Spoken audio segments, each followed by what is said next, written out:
Hello there, and welcome to History for Lunatics. I'm glad you're here tonight. Pull up something comfortable if you can. Maybe a blanket, maybe a warm drink, maybe just a quiet corner where the room can settle around you for a while. Tonight we're going to New Orleans, but not the postcard New Orleans. Not the bright tourist version with clean music drifting out of open doors and everyone pretending the past was only brass bands, balconies, powdered sugar, and pretty lanterns. We're going somewhere more complicated, somewhere famous and hidden at the same time, a neighbourhood that city leaders drew onto a map because they believed that if vice could not be erased, it might at least be fenced in.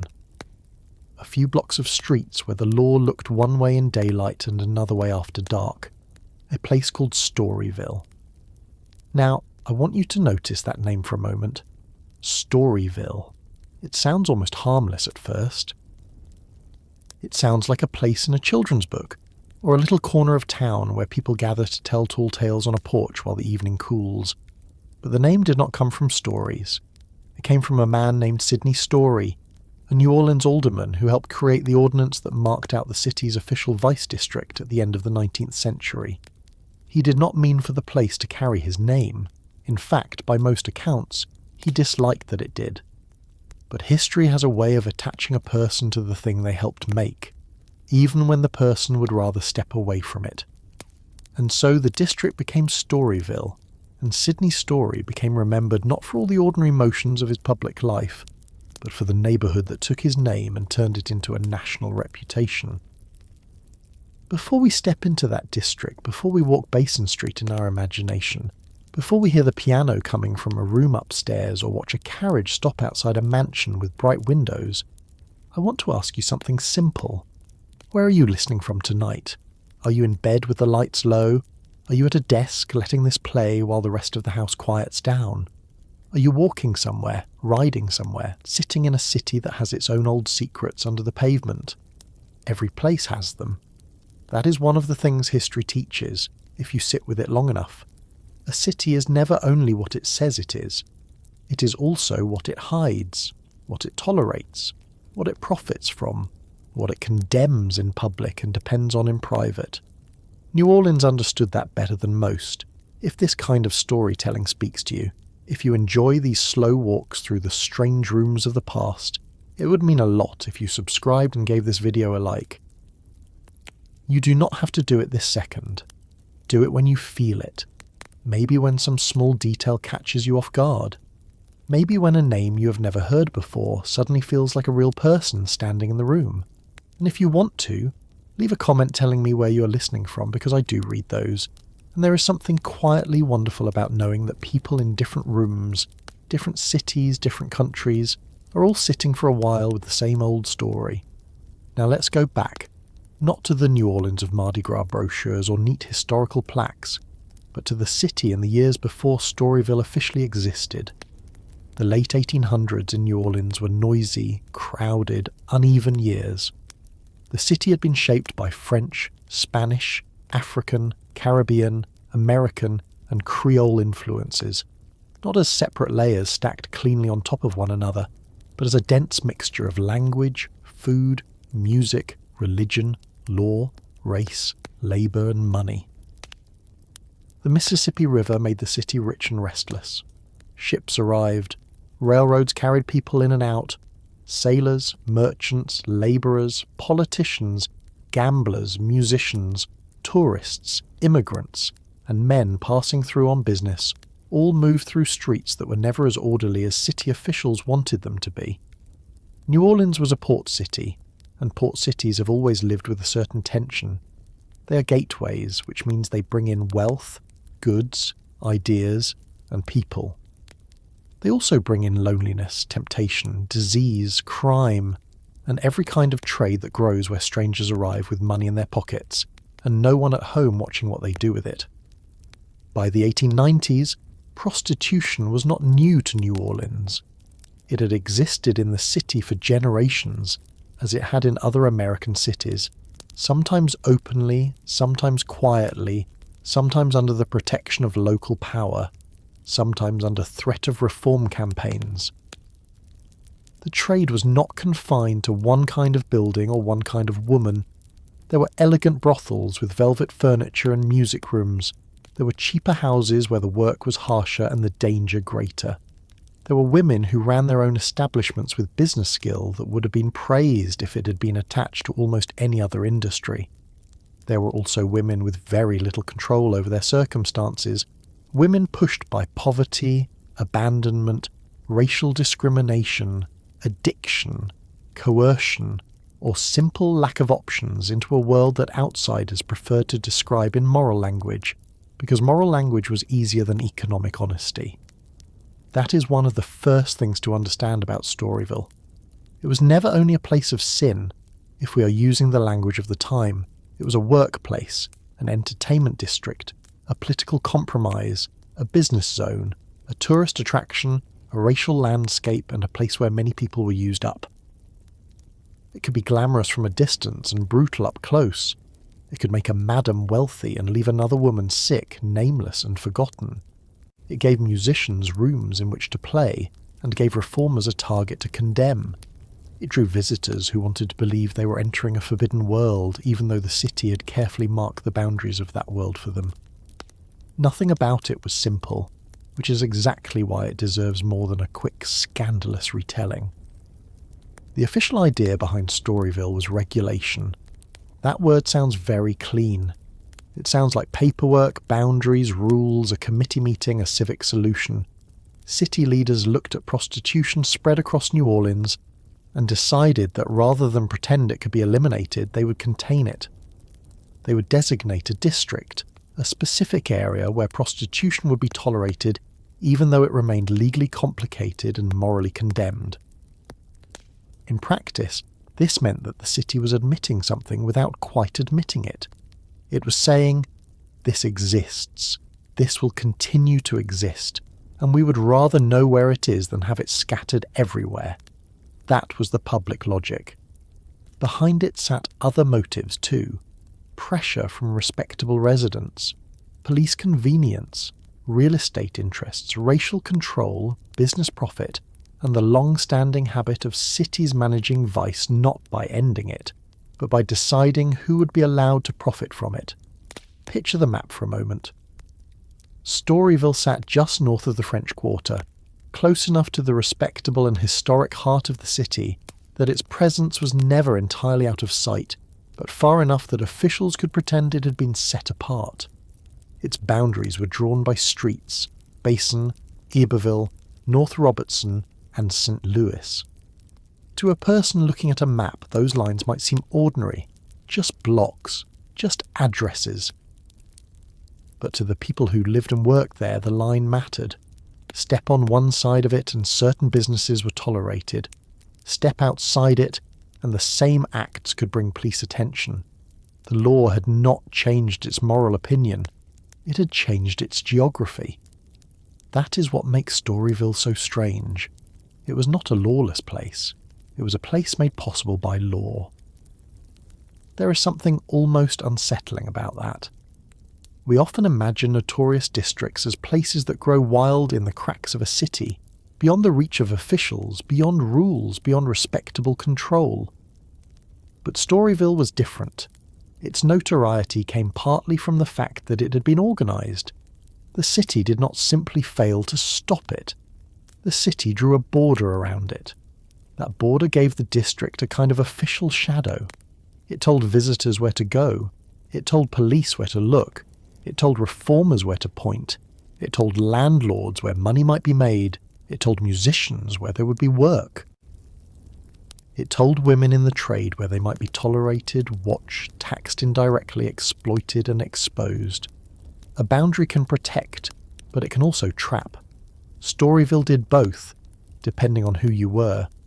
The district opened in 1897, in a city already famous for pleasure, music, drinking, gambling and racial mixing, that made outsiders both fascinated and anxious. America at the time was changing quickly. Cities were growing. Railroads had made travel easier. Industrial wealth had created new fortunes and new forms of poverty. Reform movements were gaining strength. Victorian morality still shaped public speech, but private behaviour did not always obey it. This was an era that loved respectability and produced vast markets for everything respectability claimed to reject. Men who spoke about virtue in daylight might step into Storyville at night. Newspapers could condemn vice while selling papers with stories about it. Politicians could promise order while depending on the money and influence that disorder produced. If that sounds hypocritical, it was. But it was also ordinary. Most cities have some version of this arrangement. Storyville simply made the arrangement visible. At first, the district was not the polished legend people later imagined. It was a working neighbourhood with existing residents, small houses, businesses, boarding places, saloons, dance halls, and streets that could be muddy, crowded and loud. Over time, certain parts of it became famous for luxury. Basin Street in particular gained a reputation for expensive brothels, large houses, music, and madams who understood presentation as well as any hotel owner or theatre manager. Names like Lulu White, Josie Arlington and Willie Piazza became part of the district's history because they ran establishments that were not hidden shacks in alleys, but businesses with staff, decor, advertising, rules, and customers who expected an experience. Some houses had parlours, chandeliers, carpets, oil paintings, mirrors and musicians. Visitors did not go only for sex. They went to see the place, to hear music, to drink, to gamble, to feel that they had crossed into a world that respectable society talked about in whispers and then quietly visited. But you have to hold two images in your mind at the same time, or you will misunderstand the whole story. The first image is the one that made Storyville famous. The bright rooms, the piano player, the balcony, the madame in fine clothes, the carriage outside, the sense that the city had created a controlled theatre of vice. The second image is less comfortable. The women whose names did not appear in glamorous accounts, the lower-priced houses, the racial rules that shaped who could work where and who could enter which door, the disease that haunted the district, the violence that could appear behind closed doors, the police who enforced order unevenly, the reformers who often spoke of saving women without listening to them, and the fact that many people were making money from bodies that were not their own. Storyville was famous because of the first image. It mattered because of both. One reason the district became known across the country was that it sold itself with unusual directness. Storyville had guidebooks, often called blue books, that listed establishments, addresses, names, and sometimes descriptions. Think about that for a moment. A district built around an activity condemned in public produced printed guides for visitors. That is not secrecy. That is marketing. These books turned the district into something navigable. A stranger arriving in New Orleans did not have to rely only on rumour or a cab driver's suggestion. He could consult a guide. He could choose where to go. He could compare reputations. The existence of those guidebooks tells us something important about the gap between official morality and actual practice. A city can call something shameful and still build an economy around helping people find it. And then there was the music.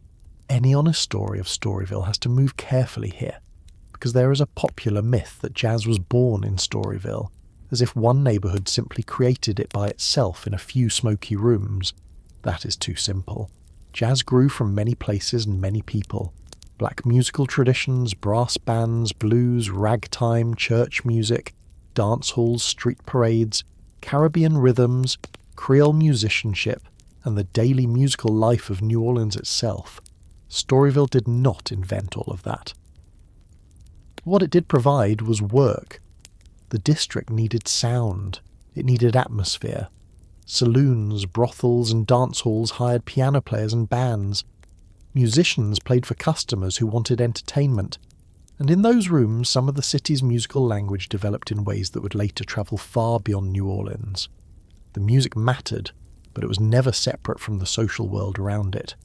It floated through rooms built on inequality, pleasure, money, and survival. That is part of what makes Storyville difficult to talk about in a soothing history video. The subject is heavy. There is no use pretending otherwise. This was a red light district.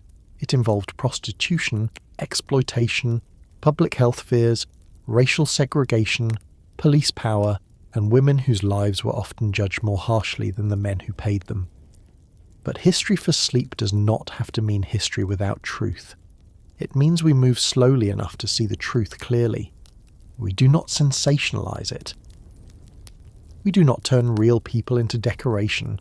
We do not treat suffering as spice. We let the past be complicated, and we let the room stay calm while we look at it. So tonight, as we begin, I want us to enter Storyville without the usual grin that often comes with stories about vice districts. Not because there was no humour there, no pleasure, no music, no beauty, no human warmth. There was all of that. People laughed there. People sang there. People made money there. People fell in love there, or thought they did. People made foolish choices there, and desperate choices and calculated choices. But the district was not a joke. It was a piece of urban machinery. It took certain human desires and placed them into a managed space. It took women who were already vulnerable in a society with narrow options and made some of them visible while leaving others disposable. It gave New Orleans a reputation that tourists still recognize more than a century later. And then, after only 20 years, it was officially shut down, not because the city suddenly discovered morality, but because war, federal pressure, military discipline, reform politics, and public health fears came together with enough force to close the doors. Still, places like Storyville do not vanish just because someone signs an order. The district closed in 1917, but its memory kept working. Its music kept travelling. Its photographs kept circulating. Its legends grew larger. Its buildings were altered, demolished, forgotten, or folded into other uses. The people who had worked there moved elsewhere, adjusted, disappeared from records, or became stories told by someone else. That is another reason we need to begin carefully. When a place becomes notorious, it often stops being understood. The name gets bigger while the reality gets smaller. Storyville becomes a symbol, a mood, a shorthand for sin, and jazz and red lights, and the actual neighbourhood, with its legal boundaries and rent payments and illnesses and rivalries and ordinary mornings after extraordinary nights, fades into a blur. Let us slow it down enough that the blur becomes a street again. Imagine the evening air in New Orleans at the turn of the century. Heavy, damp, carrying the smell of the river, coal smoke, horses, spilled beer, food cooking somewhere, perfume, sweat, and rainwater drying from the street. Gas lamps and electric lights exist together in this period, depending on the building, the block, the money available. A man arriving by train or carriage might hear music before he sees the house he's looking for. He might pass a saloon first, then a doorway with men gathered outside, then a balcony where someone watches the street without hurrying. Inside one of the better houses, the furnishings might be arranged to impress him the moment he enters. In a cheaper place, the transaction might be quicker, harsher, with far less illusion. A police officer knows which doors matter. A madam knows which officials must not be offended. A musician knows when to keep playing. A woman upstairs knows that the city's tolerance is not the same thing as safety. This is the world we're going to walk through, not quickly, and not with the easy confidence of people who think the past exists to entertain us. We're going to start with the decision that made Storyville possible. A city council ordinance, a boundary on a map, a belief, very common among men in power at the time, that a city could preserve public respectability by concentrating private vice in one location. It is an idea that sounds practical until you begin asking who paid the cost of that practicality.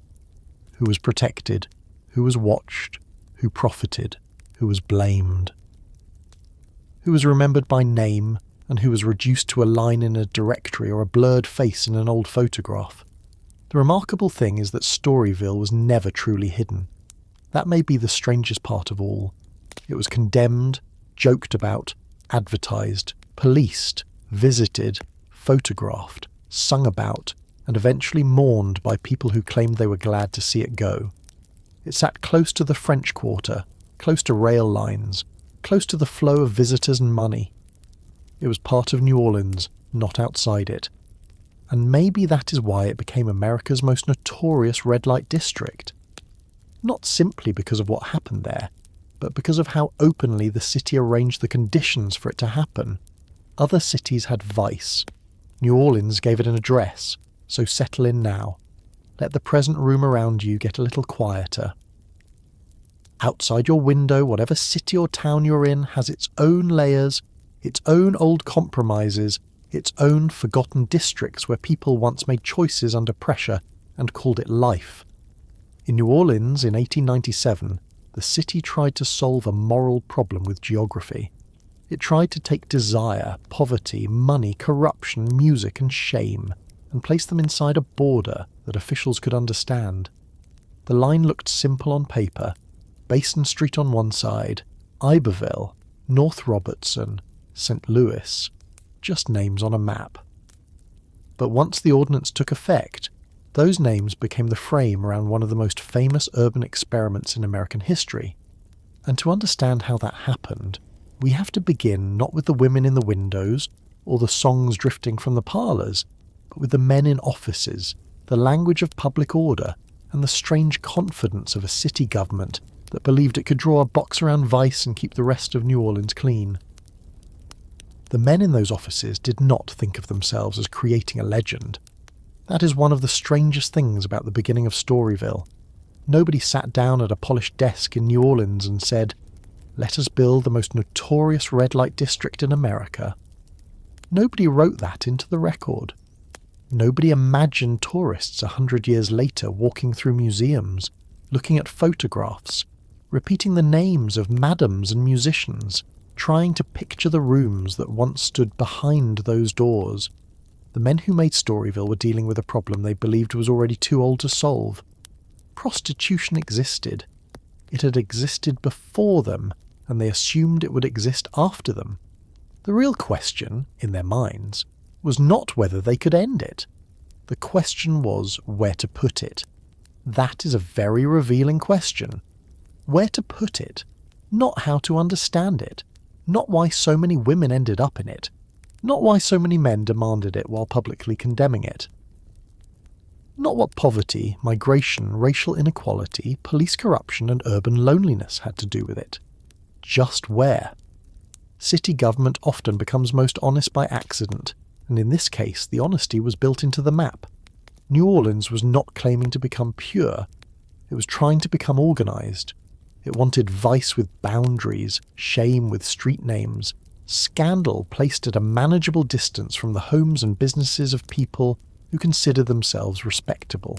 It was a practical solution, and practical solutions can sometimes be the most morally complicated ones, because they allow everyone involved to pretend that the hard part has been handled. By the 1890s, New Orleans was a city under pressure from several directions at once. It was old by American standards, but restless in the way port cities always are. Its streets carried the memory of empires, slavery, commerce, war, occupation, reconstruction, immigration and racial violence. Its economy depended on movement. Ships moving along the Mississippi, rail passengers arriving near the heart of town, workers moving between docks and warehouses, merchants moving goods, musicians moving from one job to another, and strangers moving through the city with money in their pockets. New Orleans had churches, courts, schools, newspapers, clubs, and reform societies, all the institutions that said a city was respectable. It also had gambling rooms, saloons, dance halls, brothels, cheap lodging houses, and police, who often knew far more than they admitted. That mixture was not an exception to city life. It was city life. The problem for reformers and politicians was not simply that prostitution existed. The problem was that it existed too visibly in too many places. Respectable residents complained about women soliciting near homes, theatres, hotels, churches, and commercial streets. Business owners worried about reputation. Moral reformers worried about sin, disease, disorder, and the corruption of young men. Police worried about control, or at least they said they did. In the public language of the time, prostitution was often described as a social evil, a phrase that allowed people to condemn it without asking too many direct questions about the society that produced it. A social evil could be denounced. A poor woman with no wages, no protection, and no legal power required a more uncomfortable conversation. Sidney Story stepped into this world as an alderman, one of those city officials whose name might have disappeared into a list of municipal business, if not for the ordinance that followed him through history. He was not inventing an idea from nothing. Other cities, especially in Europe, had experimented with forms of tolerated vice districts, medical inspection, police supervision, and geographic containment. American cities had their own informal red light areas, even when the law insisted that vice was not being tolerated.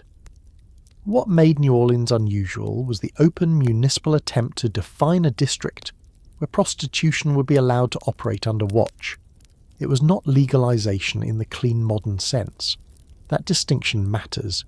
The city was not saying prostitution was lawful and accepted. It was saying that within certain boundaries, enforcement would be selective, structured, and predictable.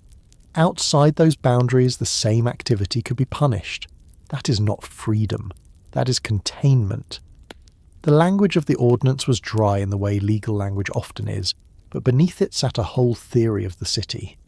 The law did not describe glittering parlours or piano music or men laughing too loudly in saloons. It described limits. It named streets. It turned moral anxiety into geography. Basin Street, Iberville Street, North Robertson Street, St. Louis Street.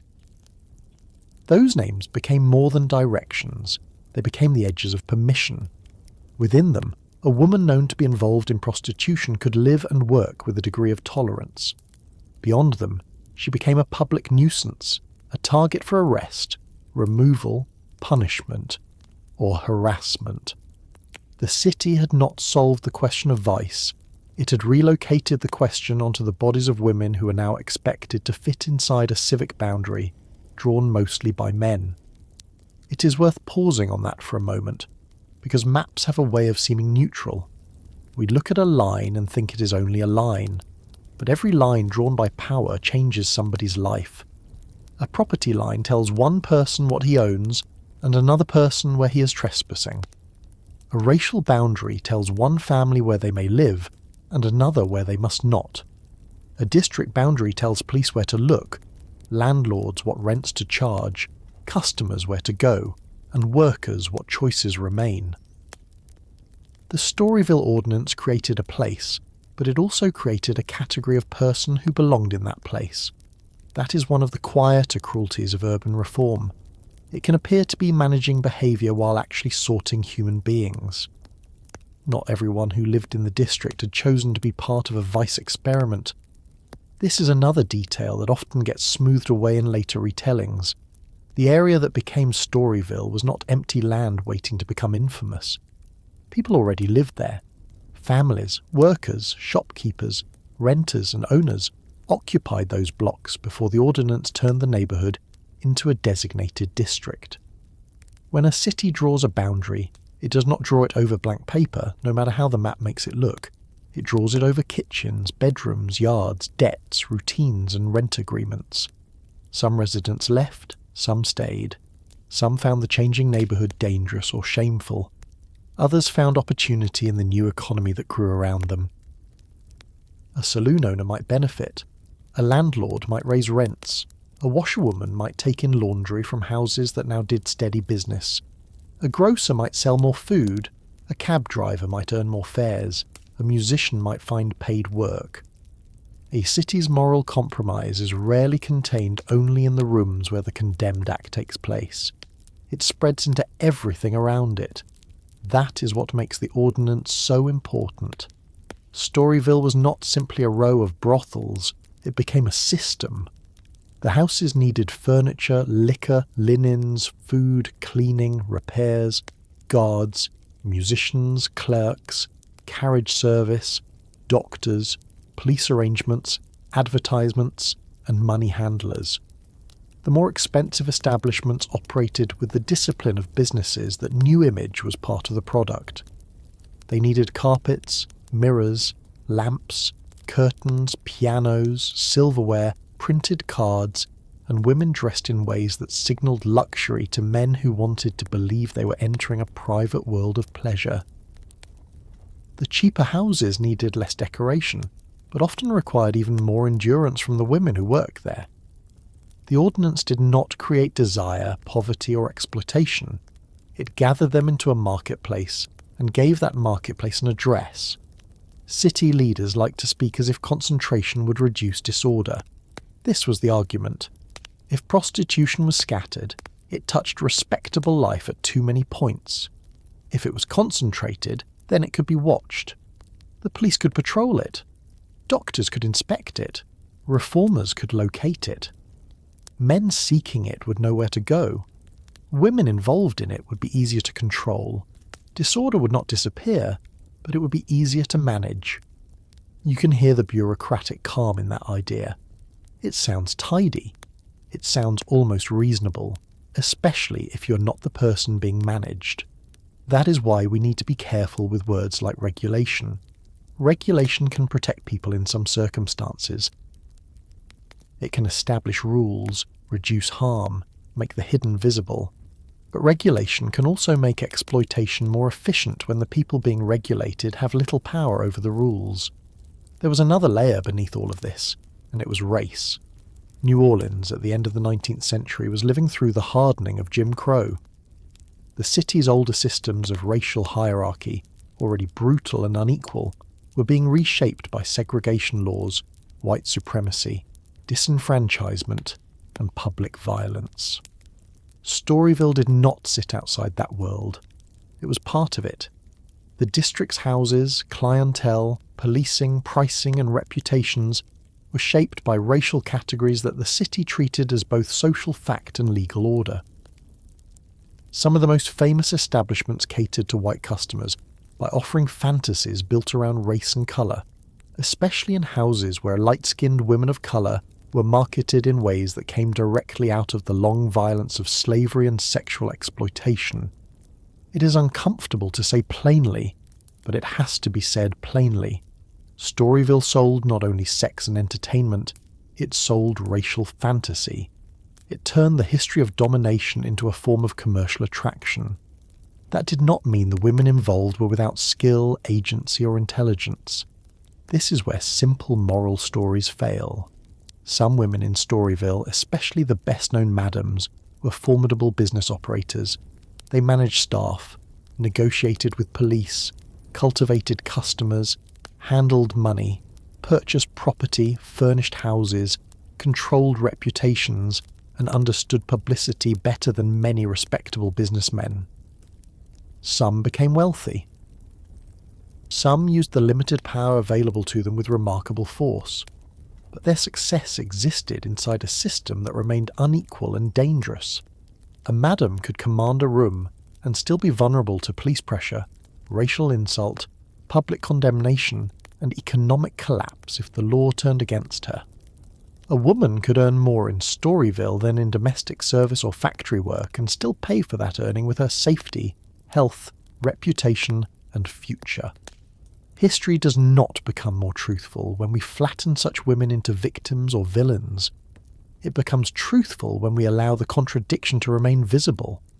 Imagine the city council meeting where the ordinance was handled, not in the dramatic way a film might show it, with thunder outside and men realizing they were creating a legend. More likely it had the ordinary texture of municipal business. Papers, motions, arguments, names, men shifting in chairs, someone concerned about public order. Someone concerned about voters, someone concerned about property, someone perhaps amused, perhaps embarrassed, perhaps impatient to move on to the next item. The atmosphere of history is often less theatrical than the consequences of history. A decision can be made in a room that feels dull, then echo for decades through streets, lives, music, police records, tourist memories, and old photographs. That is how government often works. The paper looks small, the effect is not. Once the ordinance existed, the city had to live with what it had done. A district meant boundaries, but boundaries require enforcement. Enforcement requires discretion. Discretion invites corruption. Police in and around Storyville held power that could be used formally or informally. They could raid, warn, ignore, collect information, pressure, protect, or threaten. A house that paid the right people or maintained the right connections might function smoothly. A woman without protection might not. The law said one thing, practice another. This does not make Storyville unusual. It makes it recognisable. Whenever a city creates a zone of tolerated illegality, the people who control tolerance become powerful. Permission becomes something that can be sold, withheld, or withdrawn. The ordinance also changed how visitors understood the city. A man arriving in New Orleans no longer had to rely entirely on rumour. Storyville became a destination. That is a remarkable transformation. A municipal attempt to contain vice helped package it. The district's official existence made it easier to find, easier to describe, easier to advertise indirectly, easier for outsiders to treat as part of the city's identity. The very boundary meant to separate vice from respectable New Orleans also connected vice to the city's national reputation. People could say they were going to New Orleans and mean, in part, that they wanted to see Storyville. The district became a kind of dark attraction, not hidden enough to be inaccessible, not respectable enough to be dull. It existed in that profitable middle ground between condemnation and invitation. This is one of the oldest patterns in public morality. A city says we disapprove of this, then it gives directions, it says this is dangerous, then it allows businesses to profit from managing the danger. It says these women are fallen, then it taxes rents, fines, feeds, transports, photographs, and advertises the world built around them. Everyone claims distance from the thing, but everyone's hand is somewhere near the money. That does not mean every person involved was cynical. Many reformers were sincere. Many residents genuinely wanted safety and quiet. Many officials believed containment was better than chaos, but sincerity does not erase consequence. Sometimes the most sincere public policy still reveals a society's deepest evasions. There is something almost modern in the Storyville experiment. Not modern in its morality, but modern in its administrative confidence. It assumed that human behaviour could be managed by zoning. It assumed a city could preserve appearances by concentrating what disturbed those appearances. It assumed that drawing a border around a problem made the problem more governable. We still do versions of this. We create entertainment districts, industrial zones, homeless encampment policies, nightlife corridors, tourist quarters, and policing boundaries. We decide where certain kinds of people are expected to be, and where their presence becomes a problem. We rarely say it as bluntly as New Orleans did with Storyville, but the logic has not vanished. That is why this story feels closer than its dates suggest. For the women who entered the district after the ordinance, the new boundary may have offered certain forms of predictability. A known district could mean more customers, less need to solicit on streets where arrest was immediate, and access to houses that provided shelter, food, clothing, and some form of organisation. It could also mean debt, surveillance, competition, disease, violence, and a reputation that followed a woman even if she tried to leave. The city's order was not the same as a woman's security. A customer might enter Storyville for one evening and leave with a story. A woman working there had to wake up the next morning still inside the system that made the story possible. That difference matters. Visitors experience notorious places as episodes. Residents experience them as weather. The man who spent money in Storyville could later return to his hotel, his train, his wife, his public respectability, or his next city. The woman he visited remained tied to the district's rent, rules, madam, police, doctor, debts, and reputation. She was the scenery in someone else's adventure. but in her own life she was trying to survive the next day. This is one of the hardest things to recover in histories of vice districts, because the records were usually created by men, police, reformers, customers, journalists, city officials, photographers, landlords. The women appear constantly and yet often indirectly. They are counted, listed, inspected, described, arrested, advertised or condemned. Their own voices are much harder to hear. The ordinance that built Storyville therefore did more than identify a few streets. It created a stage on which many groups performed their own version of the city. Politicians performed control, reformers performed outrage, customers performed secrecy, even when everyone knew where they were going. Madams performed elegance, police performed authority, newspapers performed moral concern and public fascination at the same time. Musicians performed for wages and in doing so helped shape sounds that would later be remembered far more fondly than the rooms that paid for them. The women at the centre performed whatever the house, the customer, and survival required. It was a theatre, but not in the sense that it was fake. Theatre is work.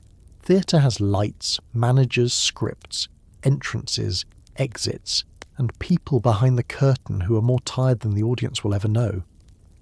By the early years of the district, Storyville had begun to settle into recognisable patterns.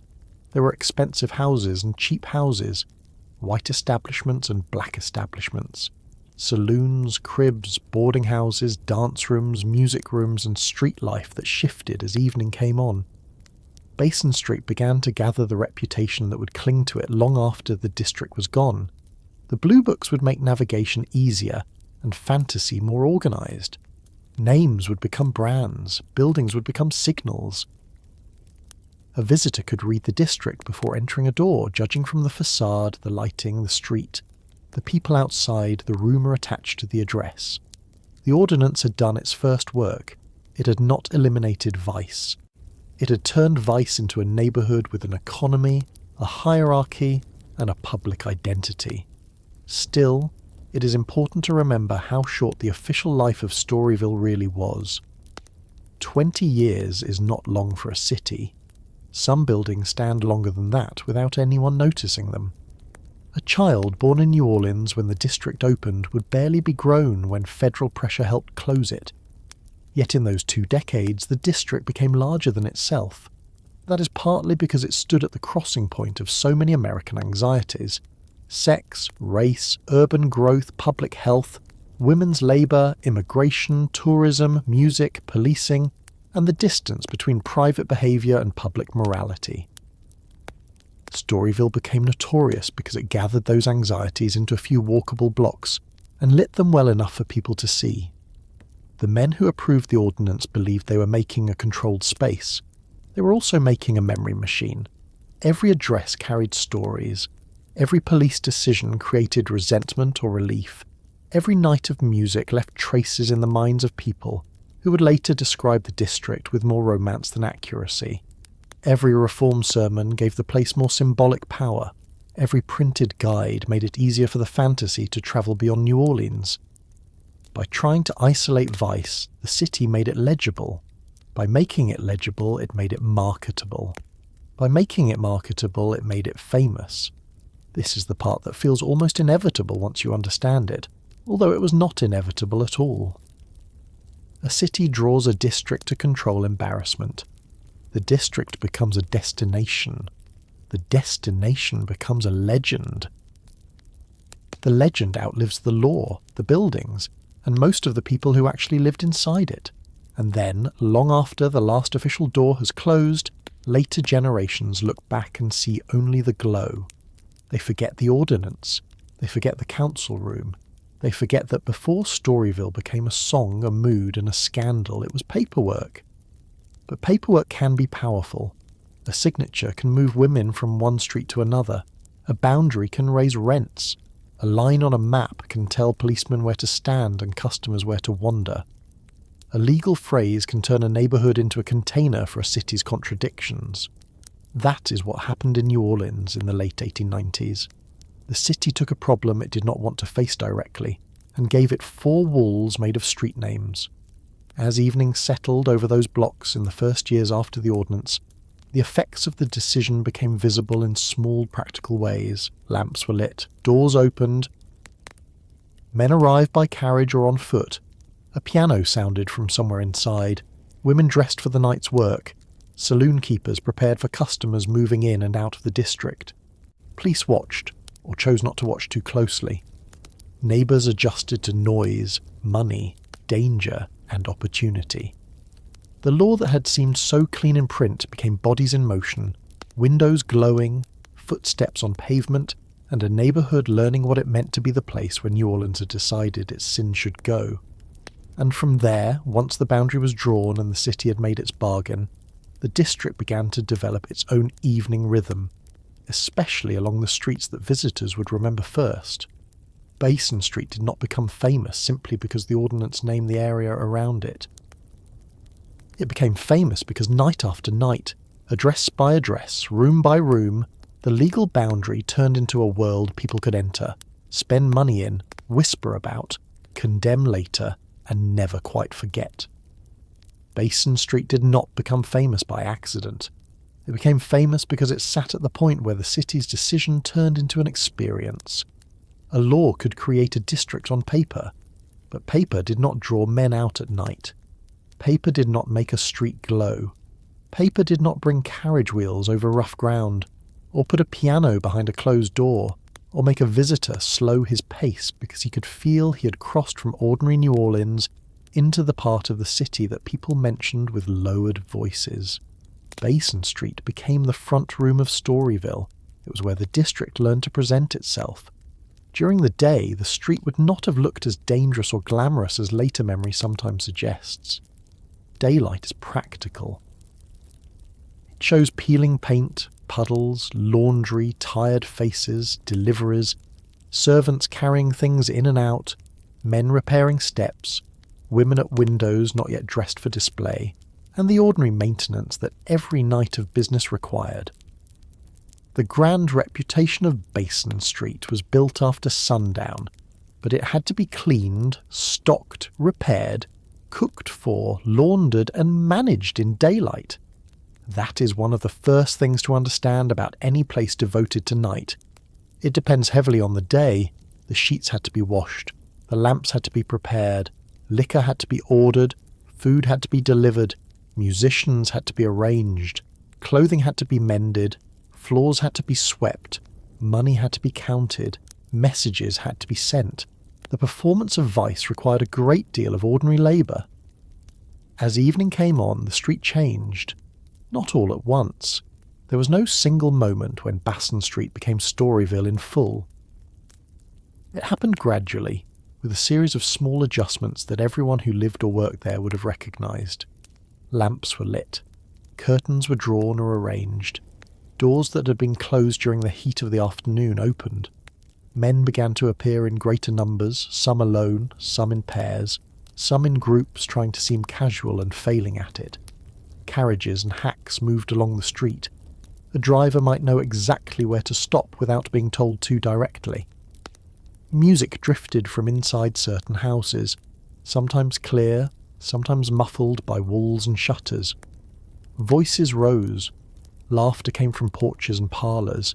A policeman might stand in a place where he could see enough to say he was doing his job without seeing so much that he would be forced to interrupt business. Basin Street had a particular advantage.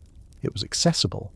It was close enough to the movement of visitors, transportation, and money that a stranger could reach it without too much effort. That mattered. A vice district hidden too deeply in a city becomes inconvenient. One place too openly becomes politically embarrassing. Storyville occupied the middle position. It was set apart, but not remote. It was condemned, but not inaccessible. Men could find it. Guides could describe it. Drivers could deliver customers to it. Reformers could point to it. Newspapers could write about it. The district was both separated from respectable life and connected to it by every practical route a city could provide. The better houses on and near Basin Street were not merely places where prostitution happened. They were carefully arranged environments. A high-end brothel had to communicate value before anything was said. The exterior mattered. The doorway mattered. The lighting mattered. The front parlour mattered most of all, because the parlour was where fantasy became respectable enough to sit down. There might be heavy furniture, carpets, mirrors, framed pictures, a piano, polished wood, gas or electric light depending on the establishment and the year, and enough decoration to separate the house from the cheaper places deeper in the district. A man paying more wanted to believe he was not simply buying an act. He wanted to believe he had entered a private world, one with manners, music, controlled conversation, and women presented as if they belonged to a social category that could be desired without being acknowledged in daylight. This was one of Storyville's great illusions. It borrowed the language of refinement while existing outside respectable society. The more expensive houses imitated the forms of polite domestic life. Parlours, reception, introductions, music, drinks, clothing, rules of behaviour, and sometimes a madam who acted as hostess with the authority of someone managing a serious business. The same society that denied public respect to the women in these houses also expected them to perform a version of refinement for paying men. That contradiction sat in the furniture. It sat in the carpets. It sat in the way a madam might receive a guest with practised warmth while knowing exactly how much money he was likely to spend. The madames of Basson Street understood presentation. They had to. A successful house depended on reputation, discretion, novelty, and the ability to manage risk. A madam dealt with customers, police, suppliers, landlords, doctors, musicians, employees, rivals, and sometimes journalists or photographers. She needed charm, firmness, memory, and a good sense of when to flatter and when to refuse. She also needed protection, because no business in Storyville existed apart from power. The famous madams were remembered because they controlled houses that outsiders found fascinating, but their position was never as secure as the legends make it appear. They were powerful inside a narrow field, and that field existed because the city tolerated it. Tolerance can be withdrawn. Some of these women made real money. That is important to say, because it helps explain why Storyville attracted so much attention. The best-known houses could be profitable, and the women who ran them sometimes lived in a style that shocked respectable observers. They purchased fine furnishings, dressed carefully, hired musicians, advertised indirectly, cultivated repeat customers, and treated their establishments as businesses that required investment. Men who would have dismissed these women publicly still entered their doors privately and paid for the world they had built. Respectability has always had a strange habit of renting rooms from the people it condemns. But even on Basson Street, wealth was uneven. For every famous address, there were lesser-known places operating with less money and less protection. Storyville had layers. The most expensive houses gained the photographs, the legends, the attention of later writers. The cheaper houses were more numerous and more dangerous. They did not offer the same illusion of elegance. They worked faster. They served men with less money. They gave women fewer buffers between themselves and violence, illness, police pressure, or exhaustion. A visitor could move through the district and see only the bright face of it if he had enough money and the right introductions. A woman working there could not avoid the hierarchy so easily. She knew exactly where she stood. Race shaped the street in ways that cannot be treated as background. New Orleans had a long and specific racial history, and Storyville operated inside that history. The district's businesses were shaped by Jim Crow, by older Creole categories, by colour prejudice, by white fantasies, by police practices, and by the economic realities facing black women and women of colour. Some establishments became known for marketing light-skinned women of colour to white clients, turning the old violence of racialized desire into a commercial category. This was not a harmless preference. It came from a society in which power over women's bodies had been central to slavery and remained central to racial hierarchy after slavery's formal end. Storyville did not invent that history. It sold access to it. That is one reason Besson Street must be described carefully. It is easy to let the glow of the district cover the machinery underneath, the music, the lights, the balconies, the famous madams, the expensive houses, the printed guides, the stories told by tourists afterward. All of it can make the place seem almost theatrical in a harmless way. But the theatre depended on real women, real inequalities, real police power, and real money. Some women made choices within the conditions available to them. Some gained authority. Some found forms of independence they might not have found in domestic service, marriage, factory labour, or laundry work. Others had far less room to choose. Both truths can exist at the same time. History becomes false when it demands that only one of them be spoken. As night deepened, Basin Street became louder. Not necessarily chaotic every moment, but active in the way a working entertainment district is active. Men arrived after dinner, after drinks elsewhere, after business meetings, after stepping away from hotels or trains or clubs. Some were locals who knew exactly where they were going. Some were tourists who wanted to say they had seen the famous district. Some were sailors or travelling salesmen or labourers with wages to spend. Some were wealthy men who expected privacy and deference. Others came out of curiosity, which can be a very profitable form of desire. The street offered them a kind of permission, not moral permission exactly, but practical permission. Other men were there, doors were open, music was playing. The city had drawn the boundary. The customer could tell himself he was only entering the place the city had already provided. That kind of thinking matters. A designated vice district does not merely contain behaviour. It normalises the route to it. It gives people a script. You go to the district. You choose a house. You pay. You leave. The boundary makes the act seem separate from the rest of life. A man could step into Storyville and imagine he had stepped out of his ordinary identity. But the women who worked there did not get the same privilege. For them, the district was not an episode. It was their address, their workplace, their reputation, their danger, and sometimes their prison. The sound of Basson Street after dark would have been one of its strongest memories. Music did not float vaguely in the air as a decorative detail. It was part of business. A house with good music could hold customers longer. A saloon with a lively piano could attract men before they moved elsewhere. A musician who could play requests, keep time, follow the mood of a room, and adapt to drinking voices and unpredictable patrons could find regular work. The district employed pianists and bands not because it cared about art in the pure sense, but because music made money. That does not cheapen the music. Many important musical forms have grown in places where artists were hired to serve immediate practical needs.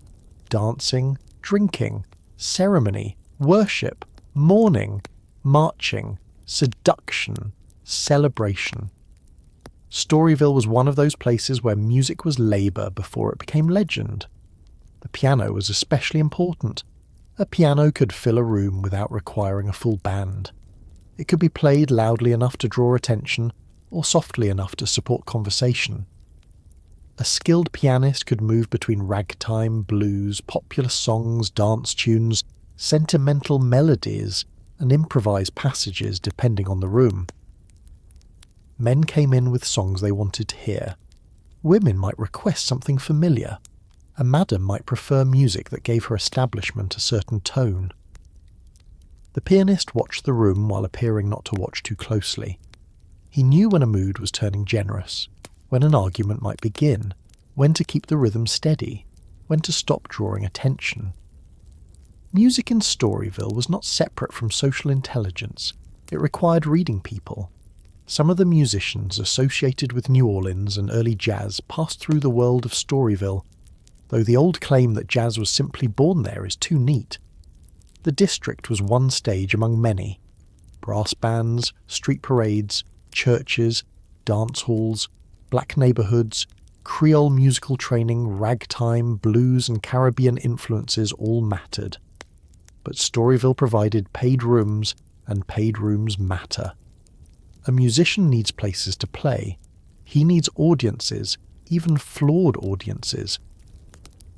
He needs repetition, nights of work, chances to try things, chances to listen to other players. The district gave some musicians that, while also tying their labour to a world built on vice and inequality. Later nostalgia would remember the sound and blur the setting. At the time, the two were inseparable. Outside on the street, the architecture of looking mattered. Balconies, windows, doorways, lit parlours, passing carriages, men pausing before entering, women visible or partly visible. All of it created a street life built around display. But display was not the same everywhere. The expensive houses could afford restraint. They did not need to shout for business in the same way. Their reputation did some of the work. Cheaper places had to compete more directly. A district like Storyville operated through signals that customers learned to read. The location, the condition of the building, the appearance of the entrance, the race of the women, the presence or absence of music, the kind of men going inside, the price implied by all of it. The street taught visitors how to spend. Police were part of that street education too. Their presence reminded everyone that tolerance had limits. This was not a free zone, it was a watched zone. Officers could ignore, intervene, raid, warn, collect fines, make arrests, or simply stand nearby as a visible reminder that the district existed under official eyes. That official gaze did not make the women safer in any simple sense. Sometimes it may have reduced certain kinds of public disorder. Sometimes it created another layer of pressure and corruption. The difference between protection and control often depends on who is allowed to call for help and who is treated as the problem before she speaks. Medical inspection and public health concerns also hovered over the district. Reformers and officials worried about venereal disease, especially as the progressive era brought new attention to social hygiene and public health. But the concern was often framed around men, soldiers, husbands, sons, the respectable body politic. Women in prostitution were treated as sources of contamination more often than as people needing care. This pattern would become even more important later, when military pressure during the First World War helped close Storyville. The fear was not new. What changed was the power behind it. On Bassin Street, long before the closure, disease was already part of the background knowledge of the district. One more fact managed imperfectly by women, madams, doctors, customers, and police. There were also ordinary neighbourhood tensions. A place like Bassin Street after dark produced money, but it also produced noise, drunkenness, fights, theft, jealousy, and the constant movement of strangers. Not everyone nearby benefited equally. Some residents resented the district, some depended on it, some probably did both. That's common in neighbourhoods built around controversial economies. A person may dislike the noise from a saloon and still earn money washing its linens. A landlord may complain about disorder while collecting higher rents. A politician may condemn vice while accepting the practical benefits of keeping it contained. Cities are full of these arrangements. Storyville merely made them easier to see. Inside the grander houses, the night had its own routines. A customer entered. He was received. He might sit in the parlour, order a drink, listen to music, speak with the madam, look around the room, watch the women enter or pass through. Some houses had rules about behaviour and payment. The madame's authority mattered because a disorderly customer could damage the atmosphere, frighten other guests, injure a woman, or attract unwanted police attention. In the best-run establishments, control was part of the luxury being sold. The customer paid not only for access to women, but for the feeling that the entire evening had been arranged for his comfort and discretion. This control could be fragile. Alcohol changes rooms. Money changes rooms. Male entitlement changes rooms. A customer who felt powerful outside the district might expect to feel even more powerful inside it. A woman's ability to refuse or negotiate depended on the house, the madam, the customer, her own position, and the unspoken rules in place. Violence was not the only danger.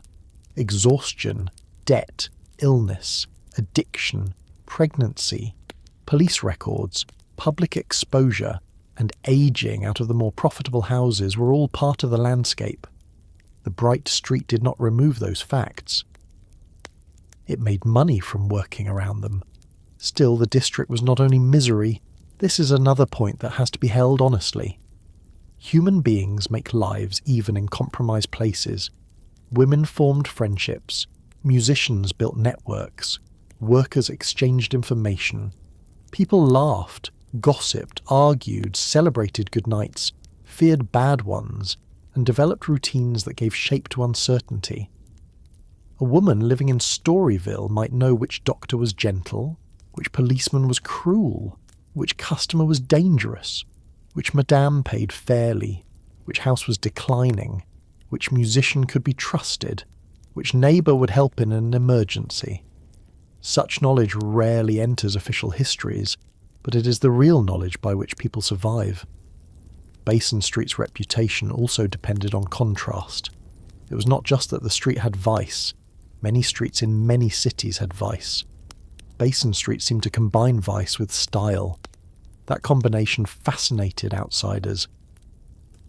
The expensive houses gave journalists and visitors something to describe besides poverty and desperation. They could write about velvet furniture, bright rooms, women in elaborate gowns, music late into the night, champagne, laughter, and famous names. The details made the district marketable.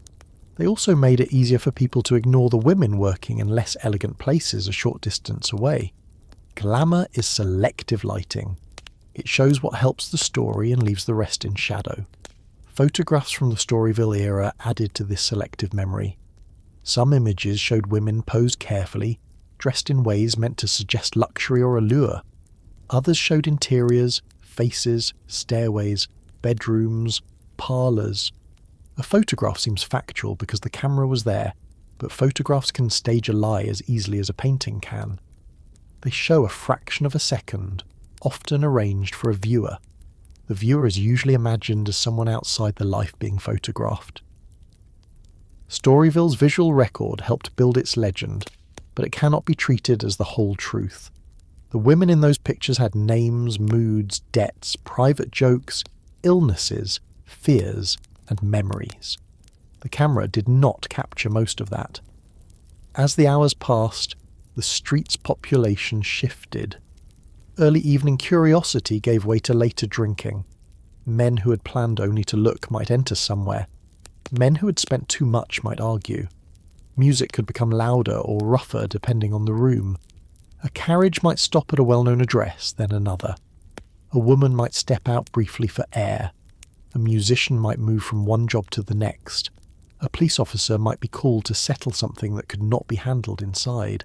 Somewhere a madam counted money. Somewhere a woman waited for the night to end. Somewhere a visitor rehearsed the story he would tell later, editing himself into a more amusing version, and everyone else into scenery. That is how notoriety is made, night by night. Not in one spectacular event, but through repetition. Basin Street became famous because thousands of people carried away partial stories and repeated them. They described the lights, the music, the women, the danger, the luxury, the ease of finding what was supposed to be forbidden. The stories travelled by train, by newspaper, by rumour, by song, by men boasting to other men, by reformers warning audiences, by tourists returning home with the satisfied shame of having seen something they claimed to disapprove of. Every condemnation helped advertise it. Every whispered description made it more desirable to someone else. Storyville became a place people knew before they arrived. The city had tried to draw a box around vice. Basin Street turned that box into a doorway.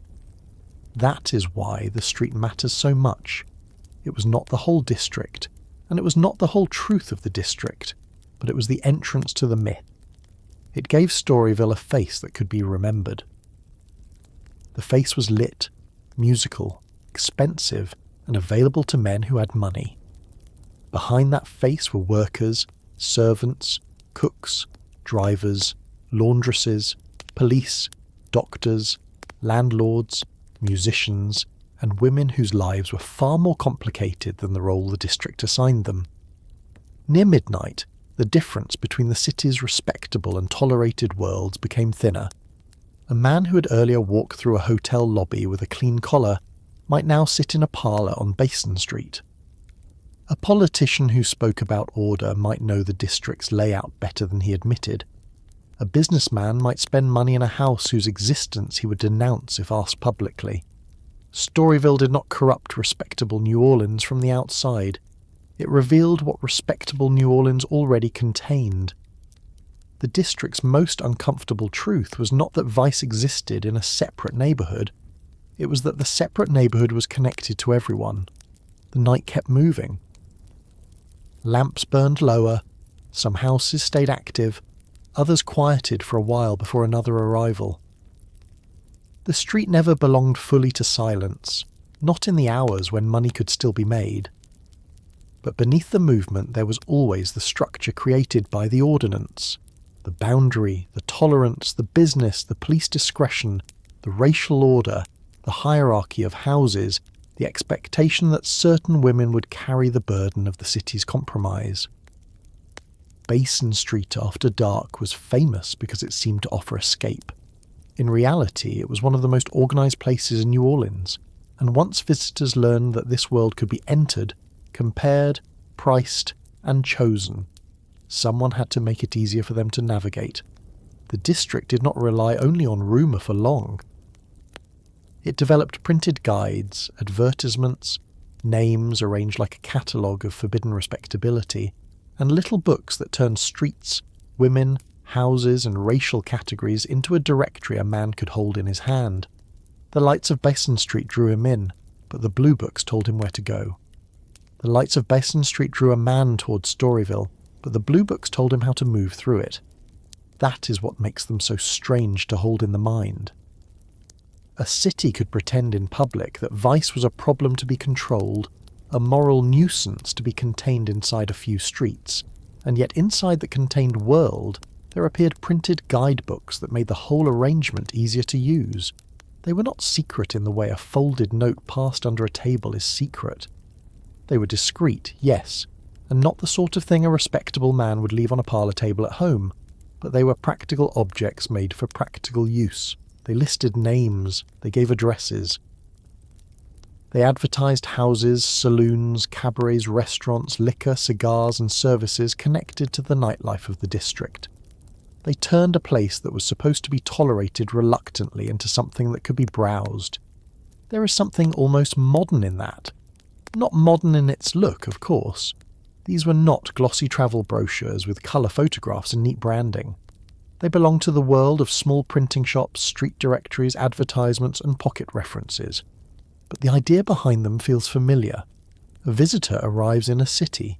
He does not know where to go. He wants recommendations. He wants names, categories, locations, hints about quality, and the reassurance that other people have already done what he's about to do. The blue books gave him that. They made vice legible. They reduced uncertainty. They organised desire into columns. Think about that phrase for a moment, not as poetry, but as a business fact. Desire had to be organised before it could be efficiently sold. Storyville was a district of bodies and rooms, but it was also a district of information. Who worked where? Which house had the reputation for luxury? Which madam was famous? Which establishments catered to white customers, black customers, or men seeking women of a particular racial category? Which cabaret had music? Which saloon was nearby? Which address carried status? Which place was cheaper? Which place was expensive enough that a man could leave feeling he had purchased not only a service, but an experience worth remembering? The blue books helped sort all of that. They did for Storyville what menus do for restaurants and catalogues do for shops. They created the illusion that a messy human world could be arranged neatly for the customer. The books were part guide, part advertisement, part social document, and part evidence. They are valuable to historians precisely because they were meant for use rather than moral reflection. A reformed sermon tells you what a preacher wanted people to believe about prostitution. A police report tells you what officers chose to record. A newspaper article often tells you what could be turned into public drama. A blue book tells you what the district thought a customer needed to know. That makes it revealing in a different way. It shows the business side of Storyville without apology. It shows the names that were marketable, the addresses that mattered, the racial categories that were printed as if they were ordinary consumer information, and the nearby businesses that wanted the money of men moving through the district at night. That last point matters more than it first appears. Storyville was not only supported by brothels, it was supported by an entire surrounding economy. A man who came to the district might hire a carriage, buy drinks, eat a late meal, smoke cigars, listen to music, gamble, tip musicians, pay for a room, and perhaps visit more than one establishment before the night was over. Money moved outward from the central trade into dozens of smaller transactions. Printers made money producing guides. Saloon owners made money from customers who needed a drink before or after. Restaurants served men who did not want the evening to end too quickly. Musicians earned wages. Laundry workers cleaned the sheets and clothing. Dressmakers and milliners supplied women who had to maintain a certain appearance. Doctors, landlords, police, and politicians in different ways and with different degrees of formality stood near the money too. The Blue Books did not create this economy, but they helped coordinate it. If you imagine one of these guidebooks in a customer's hand, you begin to see how the district worked from the visitor's point of view. He may have arrived in New Orleans by train, or come in from another part of town, or followed the suggestion of someone who claimed to know the city. He might not want to ask too many questions aloud. Asking the wrong person could embarrass him. Asking the right person could cost him. A guidebook solved the problem quietly. It gave him the confidence of someone who possessed local knowledge, even if he had been in the city for only a few hours. He could look down at printed names and addresses and feel that the district was no longer a maze. That feeling was part of the purchase. Storyville sold the thrill of crossing a boundary, but it also sold the comfort of knowing exactly where the boundary led. There is a particular kind of hypocrisy in a printed guide to a tolerated vice district, but it is not a simple hypocrisy. It is the practical hypocrisy on which many cities run. Official language said one thing, business practice said another. Public morality condemned prostitution, but the district's printed materials guided men through it with remarkable directness. Respectable society insisted that good women belonged in homes and churches, while men carried little books listing women by name as destinations. The law treated the trade as illegal or semi-illegal, depending on geography, while commercial printing turned that same trade into a directory. Nobody involved had to say openly that the system depended on contradiction. The contradiction was the system. The names inside the Blue Books are among the most haunting parts of the record. A name in print gives a person a kind of presence, but not necessarily dignity. These women were listed because they were part of a market. Some were famous madams whose names functioned almost like brands.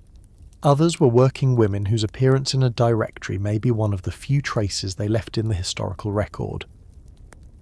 For some, being listed may have meant visibility, customers, and income.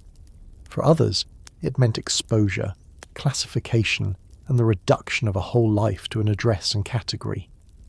A historian can look at such a list and feel grateful for the evidence, while also feeling uneasy about the way the evidence was made.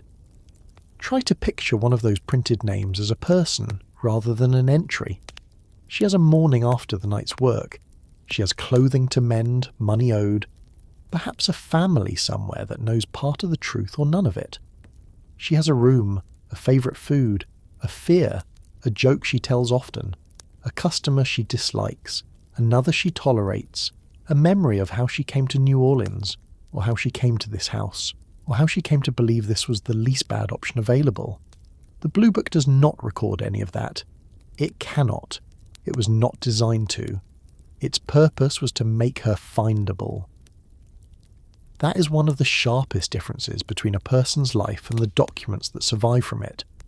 The document may preserve the name while stripping away the person. In the case of Storyville, the stripping away was part of the business model. Customers did not need to know a woman's full life. They needed to know how to locate a version of her that could be purchased for an evening. The guidebook helped create that version. It turned women into information that men could carry in a pocket. Race appeared in the blue books with a bluntness that tells us a great deal about the period. The district didn't operate in a colour-blind world, and the books did not pretend otherwise. Racial categories were part of the marketing. Houses and women were described in terms that reflected the racial language and hierarchy of the time, including categories that are now recognised as offensive and tied to the long history of white domination. In Storyville, those categories were not just social labels, they were selling points. They told customers what kinds of fantasies were available and at what addresses. This is one of the ugliest parts of the district's commerce, because it shows how racial power could be made intimate, purchasable and routine. The so-called octoroon houses, for example, catered to white men seeking light-skinned women of colour. The very term belongs to a racial classification system obsessed with measuring ancestry and attaching value to complexion. It was not neutral language. It came from a society that had spent generations turning race into law, status, property and sexual access. In Storyville, that history did not vanish. It was repackaged as luxury. The expensive houses that marketed women of mixed ancestry were not simply offering beauty or exclusivity. They were selling the afterlife of slavery in parlour form. That is a difficult sentence, but it is necessary. Without it, the elegance of the rooms becomes misleading. At the same time, women of colour in Storyville were not merely symbols of white fantasy. They were people navigating one of the few economic spaces in which beauty, performance, charm, management skill, and social intelligence could sometimes be turned into money, even under deeply unequal conditions. Some madams of colour became powerful within the district. They ran houses, acquired property, fought legal battles, managed reputations, and commanded attention in a city that denied them full respectability. Their success does not erase the racial exploitation around them. It complicates it. The district was built from contradictions, and the lives inside it were not simple enough to be sorted into clean moral categories. The advertisements in the blue books widened the picture. They remind us that Storyville was not only about houses and women, it was a consumer environment. A man reading a guide might see notices for liquor, beer, cigars, restaurants, cabarets and other businesses, hoping to catch the flow of nighttime money. Those advertisements are almost as important as the directory listings, because they show how many people were willing to profit from the district without being labelled as part of its central vice. A cigar seller could do business with Storyville customers and remain a cigar seller. A printer could produce the guide and remain a printer. A restaurant could feed men coming from brothels and remain a restaurant. The women carried the stigma more heavily than the businesses around them carried the profit. That imbalance is old. Societies often punish the most visible participants in vice while quietly tolerating the surrounding economy that makes vice profitable. The woman at the doorway is condemned. The landlord is practical. The customer is weak, tempted, maybe foolish, but often forgivable. The printer is simply doing business. The politician is maintaining order. The policeman is enforcing discretion. The city is managing reality.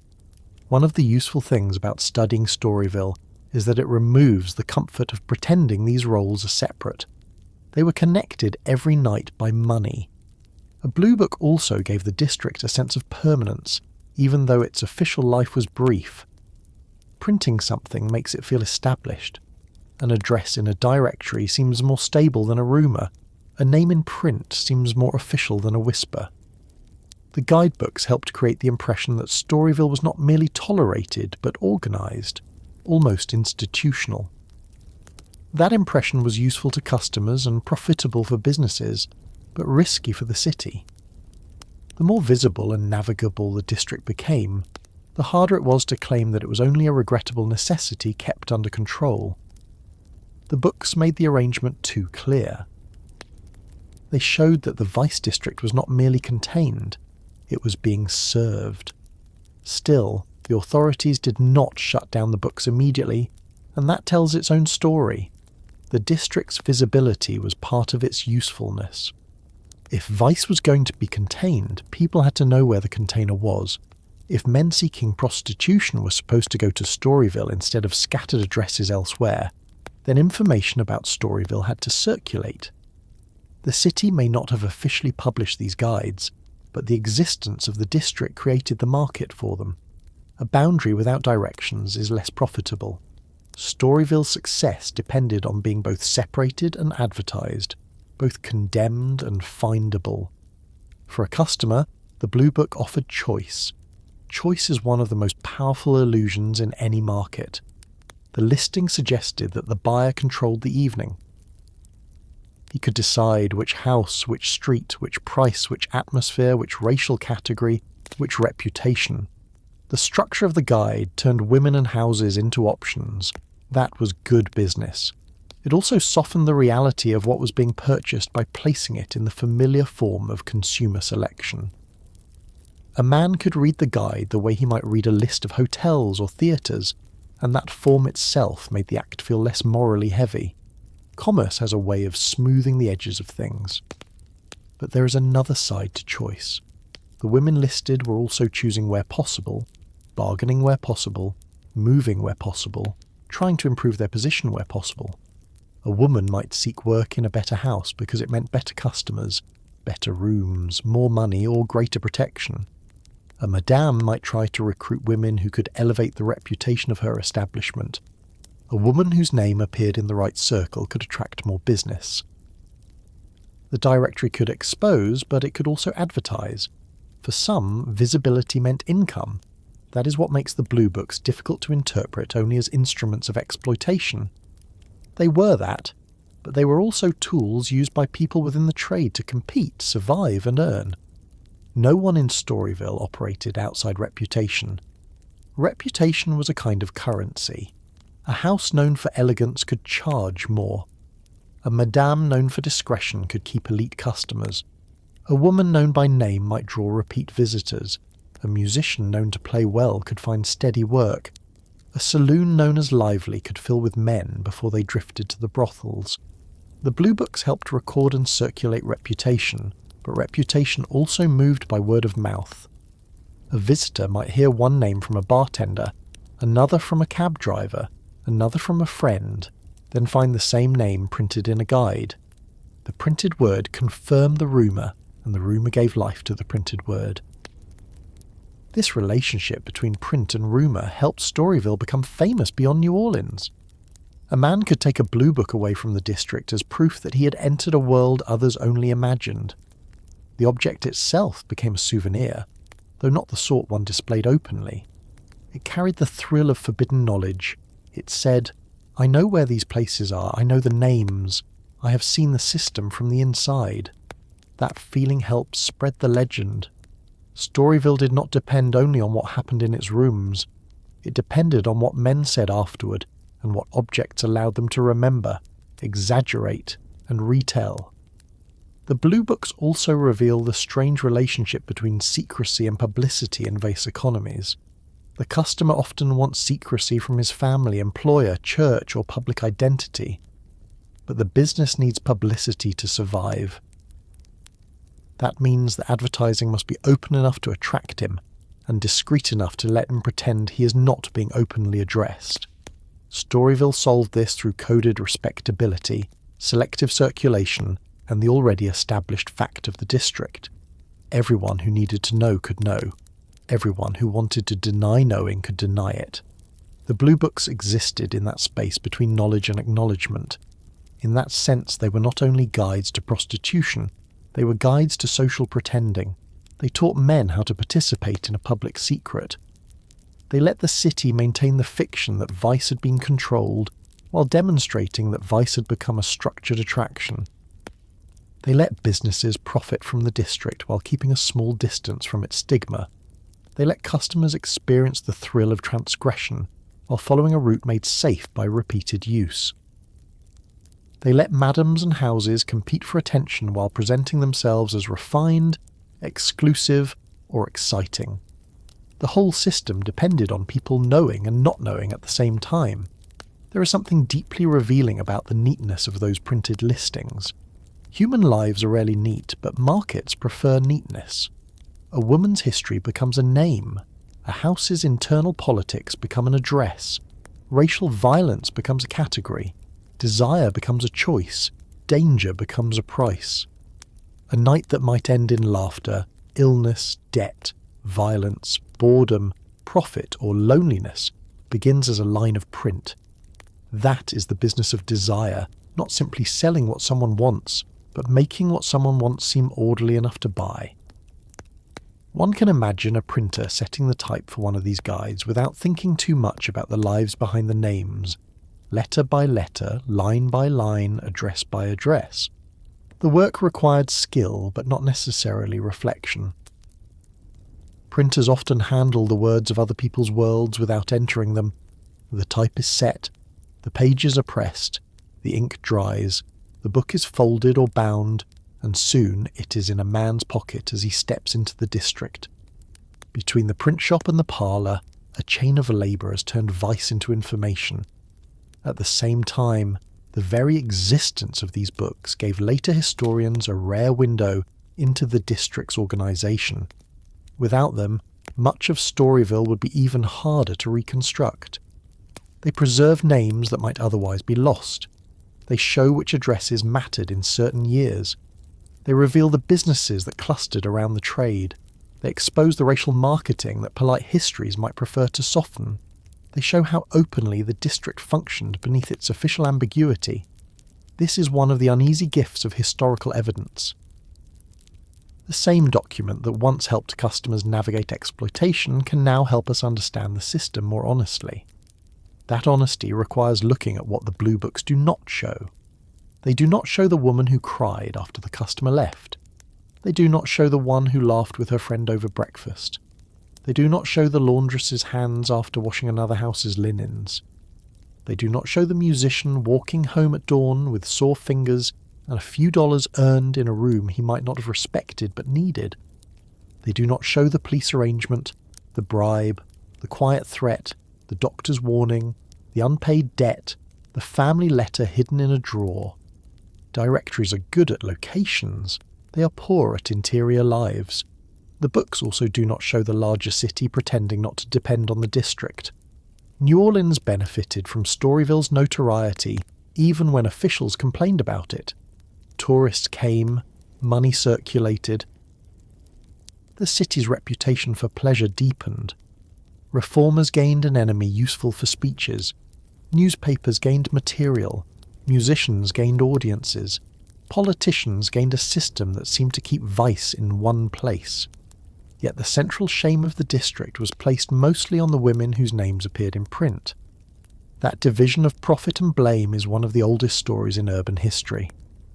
As the years passed, the guidebooks helped give Storyville an identity that was almost too strong for the ordinance that created it. The district was no longer just a solution to a municipal problem. It was a brand, though people did not commonly use that word in the modern sense. Basin Street meant something.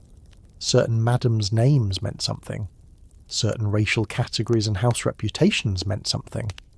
The blue books gathered those meanings and distributed them. The district became easier to enter because it had become easier to imagine. And imagination is dangerous when it attaches itself to a real place. A visitor who imagined Storyville before arriving might see only what confirmed the fantasy. He might see the lights and miss the tiredness, hear the music and miss the transaction underneath, notice the expensive furniture and miss the debt that paid for it, remember the name of a famous madam and forget the women whose names were printed once and then vanished from the record. The blue books trained the eye toward consumption. History has to train it back toward people. By the time a man followed a listing to a well-known house, he was entering not only a building but a carefully constructed reputation. The madam inside understood that reputation. She knew the value of being listed, discussed, recommended, and remembered. She knew that her house had to feel different from the cheaper addresses nearby. She knew that desire alone was not enough at the upper end of the district. Men with money expected a story about themselves. They wanted to believe they had taste, access, judgment, and courage. The expensive houses sold that story along with everything else. So the blue books lead us naturally from print to property, from names on a page to the women who turned houses into institutions. They point toward the madams who understood that Storyville's real money came from controlled atmosphere, not disorder. Behind the guidebook listings were women who ran businesses in a city that denied them respectability while relying on their skill.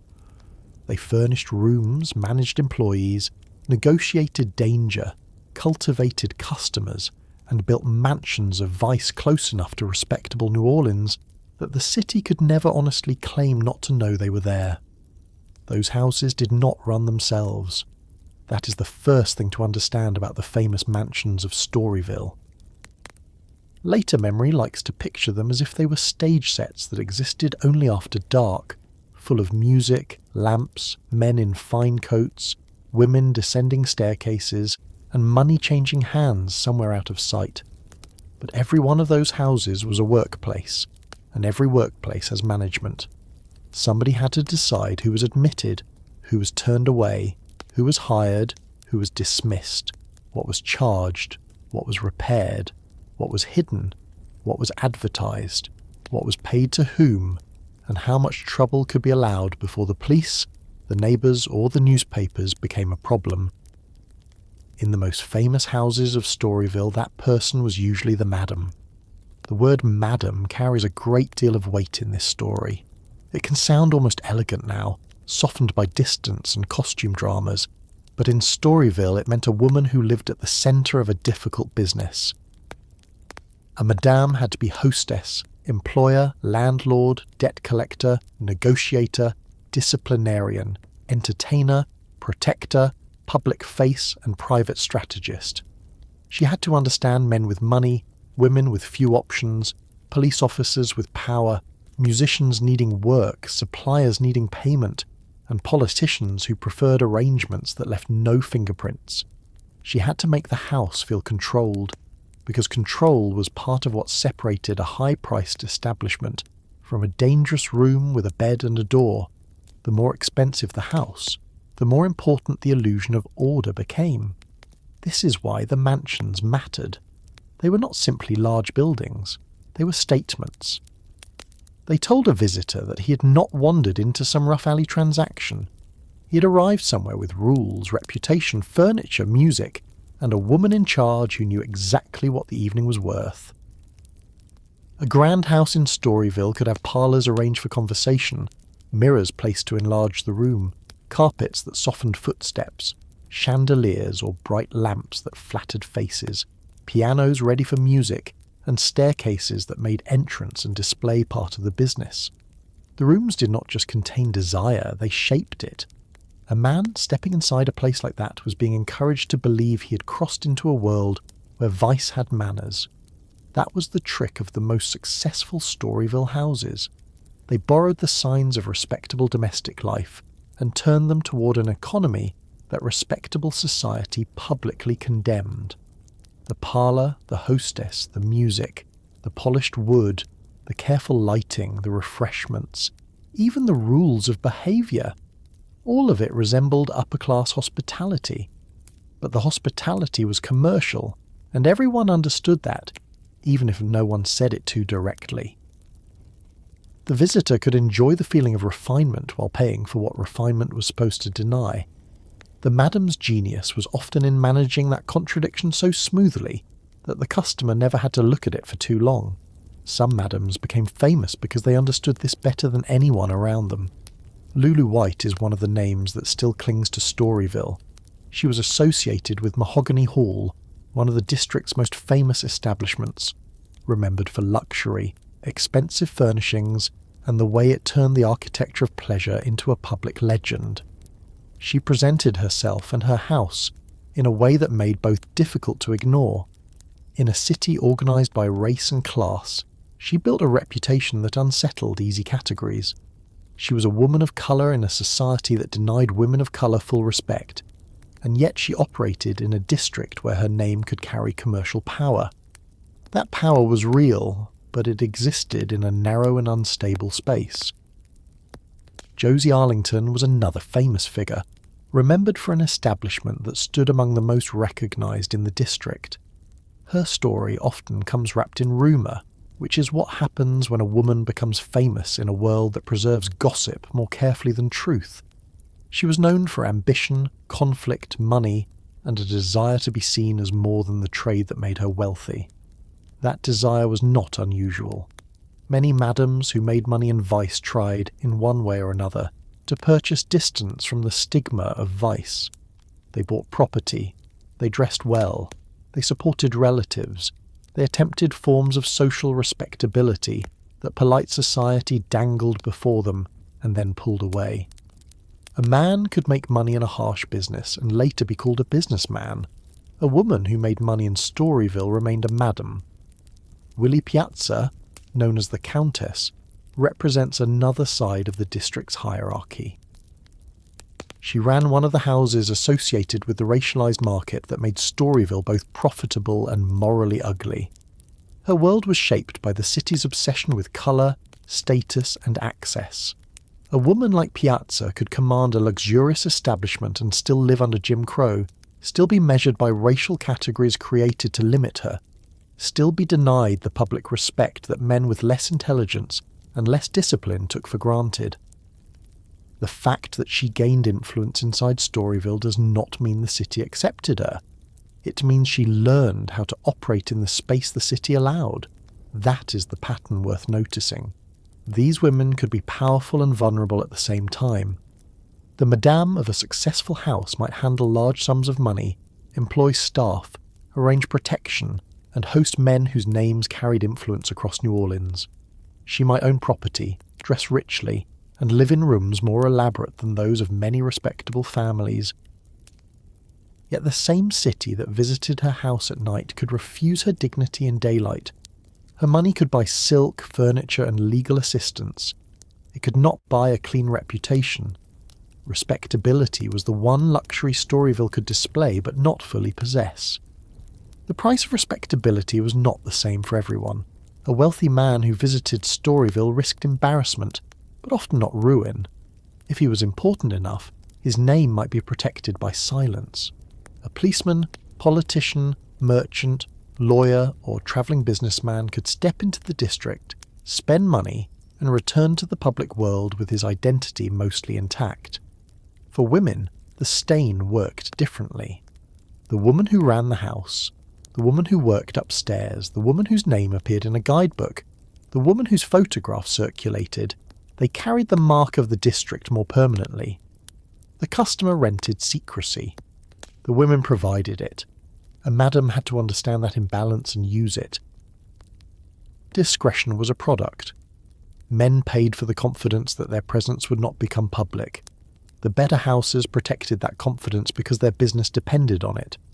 A careless house could attract police trouble, newspaper attention, angry wives, violent customers, and the kind of disorder that drove away wealthier men.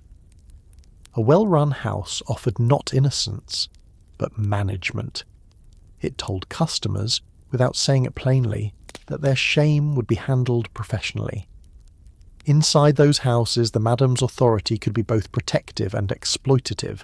She might shield women from violent customers, insist on payment, maintain rules, provide clothing and food, and create a working environment less dangerous than the street. She might also control debts, take large portions of earnings, impose fines, demand obedience, and dismiss a woman when youth, health, or popularity faded. The relationship between madam and worker was not one thing. It could be maternal, practical, harsh, affectionate, controlling, or all of those at different moments. A woman entering a house was entering an economy of dependency. The madame could be the person standing between her and the worst dangers of the district, and also the person profiting from her lack of better choices. The mansions themselves helped conceal that dependency. Fine rooms make power look civilized. A staircase can make a business arrangement look like a social entrance. A piano can make waiting feel like leisure. A parlour can make a transaction feel like conversation. The expensive houses of Storyville understood the importance of surfaces. They had to. The men who came there did not want to think of themselves as buying access to hardship. They wanted beauty, music, manners, and a story they could carry away. The mansion supplied the setting for that story, but every surface had maintenance behind it. Someone scrubbed the floors after the men left. Someone washed the glasses, someone aired the rooms, someone repaired torn clothing, cooked meals, replaced broken items, cleaned stains, emptied ashtrays, carried water or linens, and put the house back together so it could perform again. Much of this labour fell to women whose names were far less likely to survive than the names of madams. Cooks, cleaners, laundresses, seamstresses, servants and attendants formed the working skeleton of the elegant houses. Without them, the mansion would have become dirty, disordered, and unprofitable almost immediately. Their labour made luxury possible, but later legend rarely pauses long enough to see their hands. The financial side was just as important. A high-end Storyville house required investment. Furnishings, repairs, lighting, food, drink, clothing, musicians, bribes or fees or legal expenses, medical arrangements, staff wages and rent or property costs all had to be covered. The madam had to keep money moving in the right directions. She had to know when to spend on display and when to hold cash for trouble. A new carpet might attract a better class of customer, but a legal case or police problem could drain money quickly. A house could seem rich and still operate under pressure. Appearances had to be maintained even when the accounts were strained, because a house that looked as if it were declining could decline faster, simply because men believed it was. The competition between houses encouraged extravagance.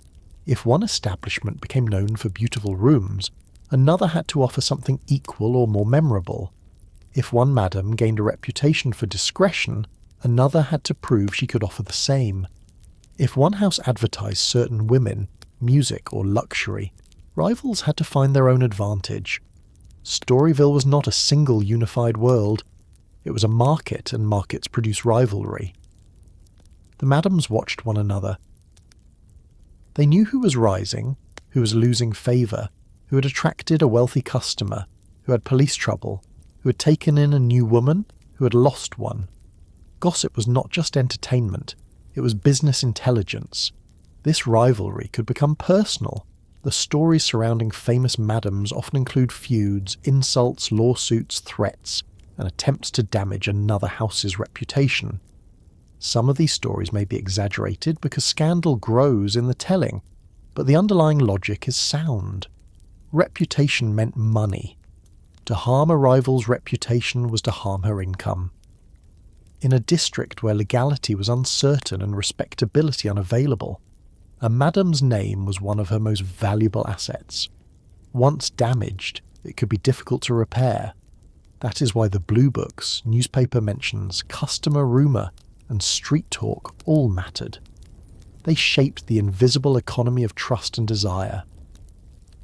There is also something deeply human in the madam's attempts to step beyond the identity assigned to them. Many wanted their money to do what money did for other people: provide comfort, security, family advancement, property, and some measure of public standing. They bought homes. They paid for relatives' education. They tried to enter spaces where wealthy people were usually welcome, only to discover that their wealth had a smell polite society claimed to recognise. It was not only the source of the money that mattered, it was the gender of the person who had earned it and the public story attached to her. A man could often wash money clean by investing it. A madam found that her money remembered where it came from. This is the price hidden in the word notorious. Fame is not the same as respect. A Storyville madam could be known across the city and still be excluded from the kind of honour that less capable people inherited by birth, marriage, race, or church membership. Or she could host powerful men and not be invited into their world. She could hear secrets in her parlour from men who would not acknowledge her in the street. She could manage a business better than many respectable merchants and still be treated as a moral problem rather than an entrepreneur. Her house might be one of the most talked about addresses in New Orleans, yet that talk did not make her safe. The desire for respectability could even follow a woman into death. Burial, memorials, tombs, and cemetery location mattered in New Orleans, as they did in many cities. Death did not erase status. It sometimes displayed it more permanently. A woman who had been denied ordinary respect in life might seek, or have others seek for her. A monument that could not be ignored. This is why the burial stories attached to Storyville madams are so revealing. They show how the struggle over reputation did not end when the house closed for the last time or when the woman herself died.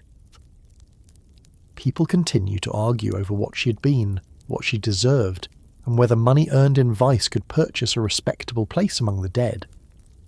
That question sounds old-fashioned until you think about how often societies still ask it in other forms. Who gets honoured after making money in a condemned industry? Who is allowed to become a philanthropist? Who is remembered as colourful, and who is remembered as disgraceful? Who receives a statue, a plaque, a biography, a restored home, a guided tour, and who becomes a warning? Storyville madams sit directly in the middle of those questions. They were too successful to be erased completely, and too stigmatized to be accepted comfortably. That is why their stories remain uneasy. The mansions intensified that unease because buildings make wealth visible. A woman living quietly in poverty can be pitied or ignored. A woman in vice who builds a grand house challenges the social order more directly. She says, without necessarily saying anything aloud, that the money men spent in secret can become walls, windows, staircases, and public presence. Her house stands where people can see it. It proves that the condemned economy is not imaginary. It proves that respectable men have helped pay for the carpet beneath their own feet. That may be one reason grand Storyville houses drew so much attention. They exposed the material results of private hypocrisy. Yet the houses also depended on a fragile tolerance. The ordinance had created the district, but the same forces that allowed it could later destroy it. A madam who invested heavily in a Storyville mansion was betting on the continued survival of a political arrangement she did not fully control. As long as city officials believed containment was useful, the houses could operate. If reform pressure grew too strong, if federal power intervened, if public health fears intensified, if the district became more embarrassing than profitable to those in power, the arrangement could collapse. That is exactly what would happen later. The most powerful madam was still vulnerable to a decision made elsewhere. This fragility must have been understood, at least in part. People in tolerated industries know the ground can shift. They watch elections, police appointments, reform campaigns, newspaper moods, military concerns, and court decisions. They listen for changes in tone. A friendly officer replaced by a hostile one could alter business. A reform mayor could make life difficult. A scandal could bring raids. A disease panic could invite inspection and blame. A war could turn local tolerance into a national problem.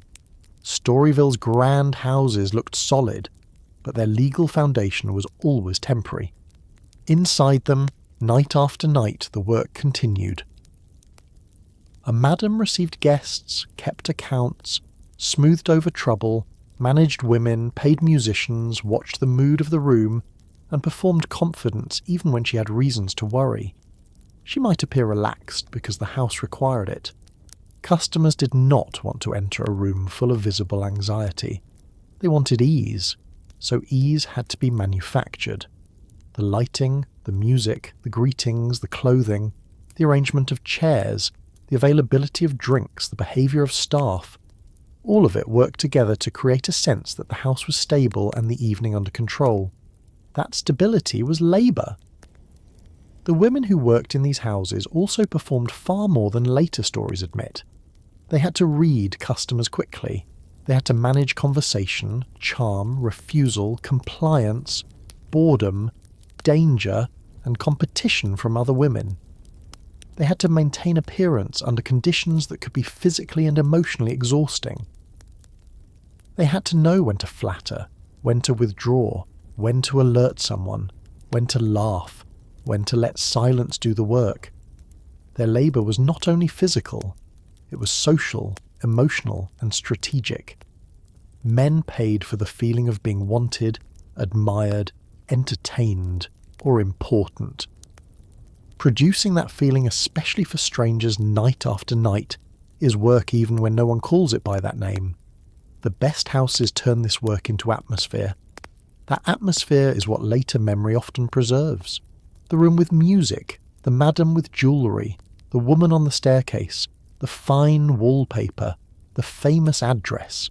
But atmosphere can be a very efficient way of hiding effort. A restaurant meal appears at a table as if by magic unless you think about the kitchen. A theatre performance seems graceful unless you think about rehearsal. A Storyville mansion appeared glamorous unless you thought about the women managing drunken men, the servants cleaning rooms, the madam negotiating police attention, and the constant pressure to remain desirable in a market that punished age and illness harshly. There was a hierarchy even among the women within a house. Some were featured more prominently, some attracted wealthier customers, some were newer, younger, more marketable, or more favoured by the madam. Others did less visible work or lost status over time. A woman's place in the house could change quickly. Beauty, health, temperament, race, customer preference, and the madam's judgment all mattered. The result was a workplace full of intimacy and competition at once. Women might support one another and still compete for the same customers. They might share advice and still resent unequal treatment. They might form genuine bonds inside a system that gave them reasons to mistrust one another. Again, the simple version of the story is not enough. The madame stood above this hierarchy but not outside it. Her authority depended on keeping the business profitable. If the women left, if customers stopped coming, if police pressure increased, if debts grew, her power weakened. She could be feared, admired, resented, loved, or all at once. She might see herself as protecting her women from worse conditions elsewhere. She might also see them as investments. Both perceptions could be true in the same person. Human beings are not consistent just because history would be easier if they were. In the public imagination, the madam often became a symbol of moral corruption, the older woman leading younger women into sin. That image was useful to reformers because it gave vice a villain, but it obscured the economic system that made the madam possible. If young women had abundant safe employment, fair wages, legal independence, protection from violence, and social forgiveness after mistakes, Storyville would have had a very different labour supply. The madame did not create the limited options facing women. She profited from them. That is an important distinction. It does not absolve her, but it prevents us from pretending that the blame belongs only at her door. Men in power preferred that narrower blame. It was easier to condemn the madam than to examine male demand. Easier to raid a house than to name the customers. Easier to describe women as fallen than to ask why respectable wages for women were so low. Easier to treat prostitution as a moral infection than as an economic relationship supported by men from every class. Storyville's mansions were built with money that came from customers, and those customers did not come from some separate species. They came from the city, the region, the hotels, the trains, the ships, the offices, and the homes of ordinary America. That is what the mansions prove. They are evidence in wood, brick, furniture, and light. They show that the district was not marginal to the city's life. It was woven into it. A grand brothel required customers with money, suppliers with goods, musicians with schedules, police with instructions, printers with advertisements, and neighbours willing or forced to live nearby. It required the city's tolerance and the public's appetite. When people later spoke of Storyville as if it were a separate sinful pocket, they missed the point. The pocket was sewn into the coat. As the night moved through those houses, respectability hovered just out of reach. A madam could imitate its forms, host its men, buy its objects, and learn its manners. She could live in a mansion, wear fine clothing, and have her name known in rooms where respectable women were never discussed so openly. But the door to full acceptance remained closed. That closed door may explain some of the extravagance. If society will not grant respect, money can at least force attention. If a woman cannot be welcomed, she can become impossible to ignore, and Storyville's madams were impossible to ignore. They stood at the centre of the district's fame because they gave the place faces, addresses, rivalries, and legends. They turned the ordinance's dry geography into a set of destinations. They understood that men were not only buying secrecy or access.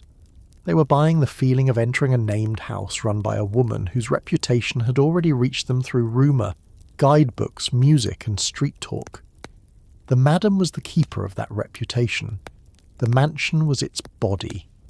Yet outside those bright rooms, beyond the carefully managed parlours and the famous names, another sound kept moving through the district, sometimes in the foreground, and sometimes drifting from behind closed doors.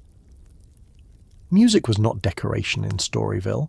It was labour, advertisement, atmosphere, and memory. It gave the rooms rhythm. It gave customers a reason to linger. It gave musicians wages, practice, and audiences. And long after many of the madams were dead, long after the houses were closed, long after the district's legal boundaries meant nothing, the music would become the part of Storyville that America most wanted to remember. The music is the part people want to save. That is understandable. When a place like Storyville becomes uncomfortable to remember in full, the mind looks for something it can carry away without carrying everything. Jazz offers that. It lets people speak of creativity instead of exploitation, genius instead of commerce, rhythm instead of disease, art instead of the women whose labour made the rooms profitable. It lets the district become a cradle rather than a marketplace. But history is not that tidy. The music that moved through Storyville was real. It mattered. It helped shape what the world would later recognise as part of the sound of New Orleans, but it did not float above the district, clean and separate. It worked inside the same houses, saloons, cabarets, dance rooms, and back rooms that made Storyville famous and infamous at the same time. That is the first careful point to make. Storyville did not invent jazz by itself. That version is too simple, and simple versions usually serve somebody's comfort. Jazz grew from a much wider musical world. Black brass bands playing parades and funerals, church music, blues, ragtime, Caribbean rhythms, Creole classical training, street cries, dance halls, river traffic, military bands, work songs, opera melodies heard and reshaped, and the daily sound of a city where music did not stay politely indoors. New Orleans was already a musical place before Storyville opened. It had music in streets, churches, theatres, parks, homes, saloons, and social clubs. The district did not create that whole world. What it did was hire some of it after dark. Paid rooms matter. That sounds plain, but it explains more than legend does. A musician needs places to play repeatedly. He needs wages, even small wages. He needs audiences who respond immediately. He needs other musicians to learn from, compete with, imitate, and challenge. He needs nights when the job is boring and nights when the room changes suddenly and he has to follow it. He needs to know how to keep a drunk crowd from turning restless, how to stretch a tune, how to make dancers move, how to soften the mood when tempers rise, how to fill a silence that could become dangerous. Storyville gave certain musicians exactly that kind of work. Not noble work necessarily, not always safe work, but work, and work changes art. The piano was one of the district's most important instruments because it fit the rooms. A brass band could fill a street or a dance hall, but a brothel parlour or saloon often needed one player who could provide a whole evening's atmosphere. A pianist could sit near the wall, watch the room, and become part of the machinery of the business without interrupting it. He could play ragtime, popular songs, bluesy phrases, sentimental melodies, dance tunes, marches softened into parlour music, or whatever a customer requested after a few drinks. If the room was quiet, he could keep it from feeling empty. If the room was loud, he could ride above the noise. If a customer wanted to impress a woman, he might request a tune. If a madam wanted the house to feel expensive, she needed music that suggested taste, not chaos. A good pianist in Storyville was not just a musician, he was an observer. He had to read the madam's face, the customer's mood, the women's signals, the noise at the door, the shift in conversation when a man with money entered, the dullness that settled when the room needed something brighter. He could not play as if he were alone. Every note belonged to the room's business. If the music was too slow, customers might drift. If it was too frantic, the house might feel cheap or unstable. If it was too loud, conversations were difficult. If it was too soft, the room lost energy. The musician's job was to make the night feel alive without making it feel uncontrolled. That skill is easy to overlook because later audiences think of music mainly as expression. In Storyville, music was also service. A pianist was paid to help a room make money. That does not make the music less important. It may make it more interesting. Art often develops under practical pressure. Musicians invent because a crowd demands something, because the dancers are tired, because a singer forgets a line, because a drunk man wants a tune repeated, because the band must stretch 10 minutes of music into half an hour, because the room has changed and the old way of playing no longer works. Improvisation is not only a mystical gift, it is also a survival skill. Some of the musicians associated with early New Orleans jazz passed through the district's orbit. Jelly Roll Morton, who later claimed a large place for himself in the story of jazz, knew the world of the red light district and played in settings connected to it. Tony Jackson, remembered as a brilliant pianist and singer, played in New Orleans nightlife and became one of the figures attached to the district's musical memory. Many other musicians who worked in or around Storyville are less famous, their names scattered in recollections, employment memories, directories, and stories told long after the rooms changed or disappeared. Fame preserves unevenly. It likes strong personalities and good anecdotes. It forgets steady workers. That forgetting matters. The music of Storyville was not made only by the few names that survived. It was made by nights of ordinary paid performance. Players who moved from one place to another. Men who played piano until their hands ached. Bands that took jobs wherever money appeared. Musicians who learned by listening from doorways, by sitting in when someone was absent, by copying a phrase, by changing it slightly, by discovering what got a response.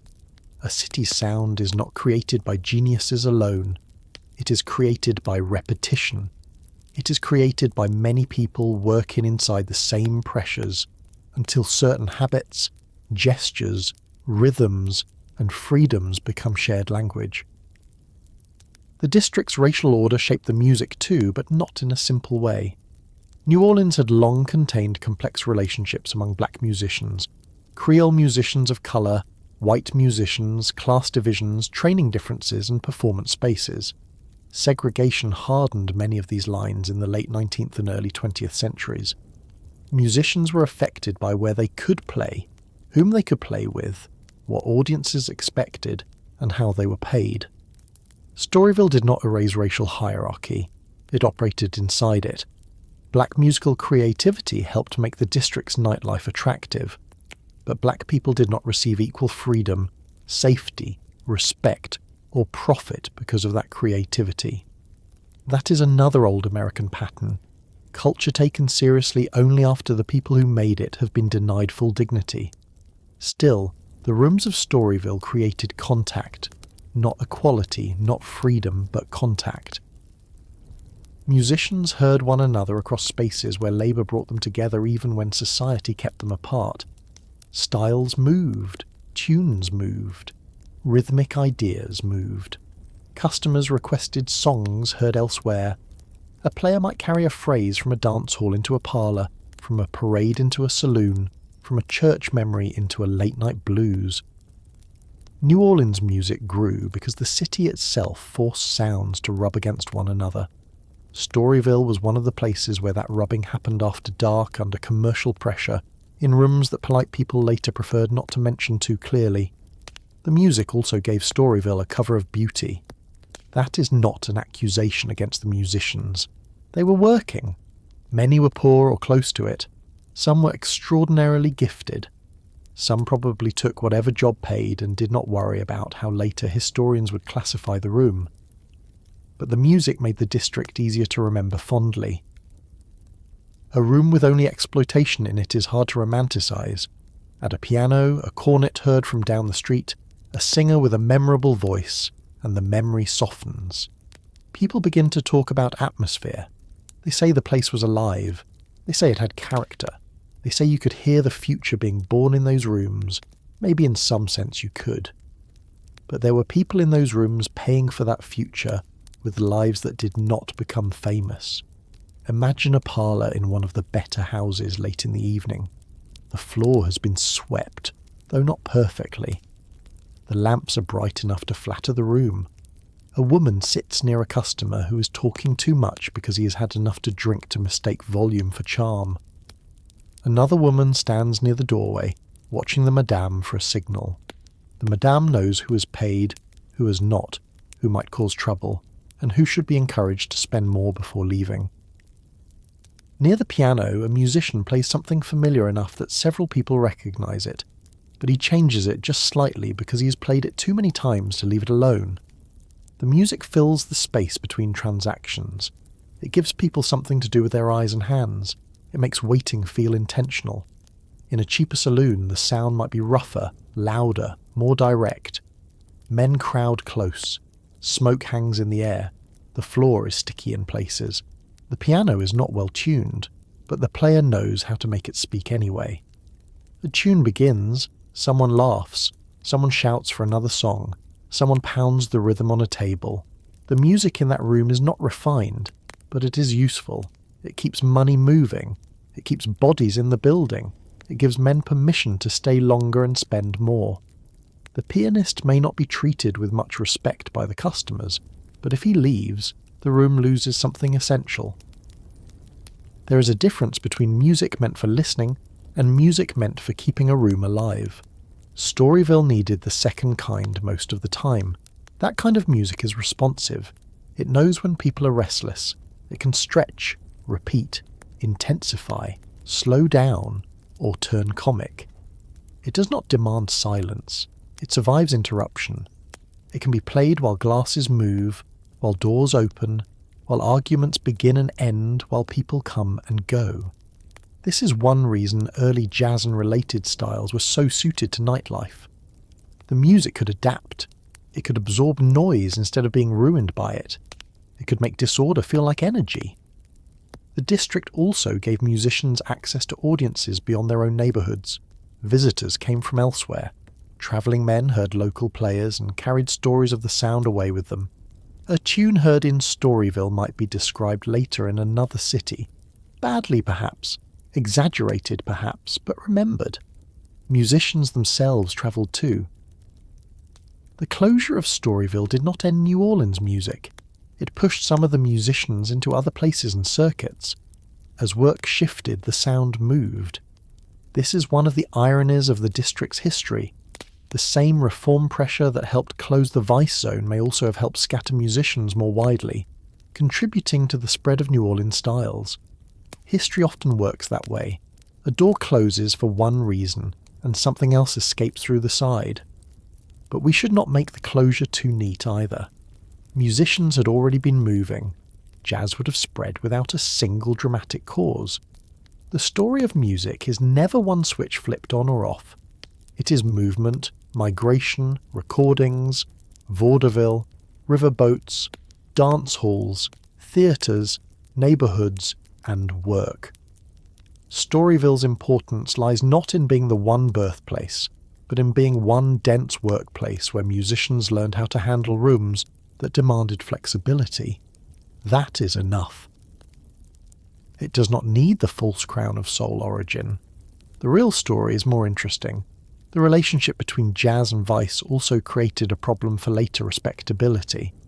As jazz became more widely known, admired, criticised, marketed, and eventually celebrated as a major American art form, some people wanted to detach it from the environments where many musicians had worked. This was not only about Storyville. Jazz was often associated with saloons, dance halls, cabarets, black neighbourhoods, nightlife, and places that middle-class reformers distrusted. Critics called it immoral, primitive, dangerous, or corrupting. Supporters later emphasised its artistry, discipline, innovation, and depth. Both conversations sometimes turned away from the ordinary working conditions of the musicians themselves. The rooms became embarrassing. The art was lifted out of them. That is what the title of this part of the story really points toward. History tried to forget the rooms, not always the music. The music was too powerful to forget. It travelled too far. It changed too much. The rooms were harder to preserve because they raised uncomfortable questions. What does it mean that some of America's most important musical developments were shaped in places built around vice, racial inequality, and women's exploitation? What does it mean that beauty emerged in compromised spaces? What does it mean that a pianist might create something lasting while being paid to help sell an evening most people would publicly condemn? These questions do not weaken the music. They make it more human. The musicians themselves knew the practical truth better than later commentators. A job was a job.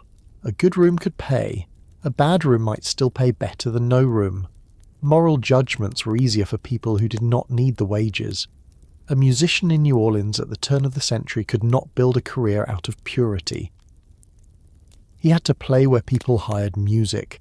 Dances, parades, funerals, theatres, saloons, private parties, brothels, clubs, riverboats, and street events. Each setting taught something different. Storyville taught the management of night. It taught endurance. A player might have to perform for hours, repeating popular material while keeping it fresh enough not to bore himself or the room. It taught memory, because customers requested songs and expected the musician to know them. It taught improvisation, because written music did not always fit the moment. It taught timing, because the mood of a room could change quickly. It taught volume, because the instrument had to compete with voices. It taught restraint, because too much attention could disturb the business. It taught showmanship, because some customers wanted to watch the musician as much as hear him. These are not small lessons. They are the practical foundation of performance. A musician also had to understand danger. Nightlife could turn. A friendly crowd could become hostile. A drunk customer could take offence. Police could enter. A fight could break out. A musician might be expected to keep playing through tension, or stop instantly if the madam signalled. He was part of the room's nervous system. The music helped regulate behaviour, but it could not control everything. Anyone who imagines these rooms as endlessly festive has never thought long enough about alcohol, money, desire, jealousy, fatigue, and male pride in close quarters after midnight. The women in the houses heard the music differently from the customers.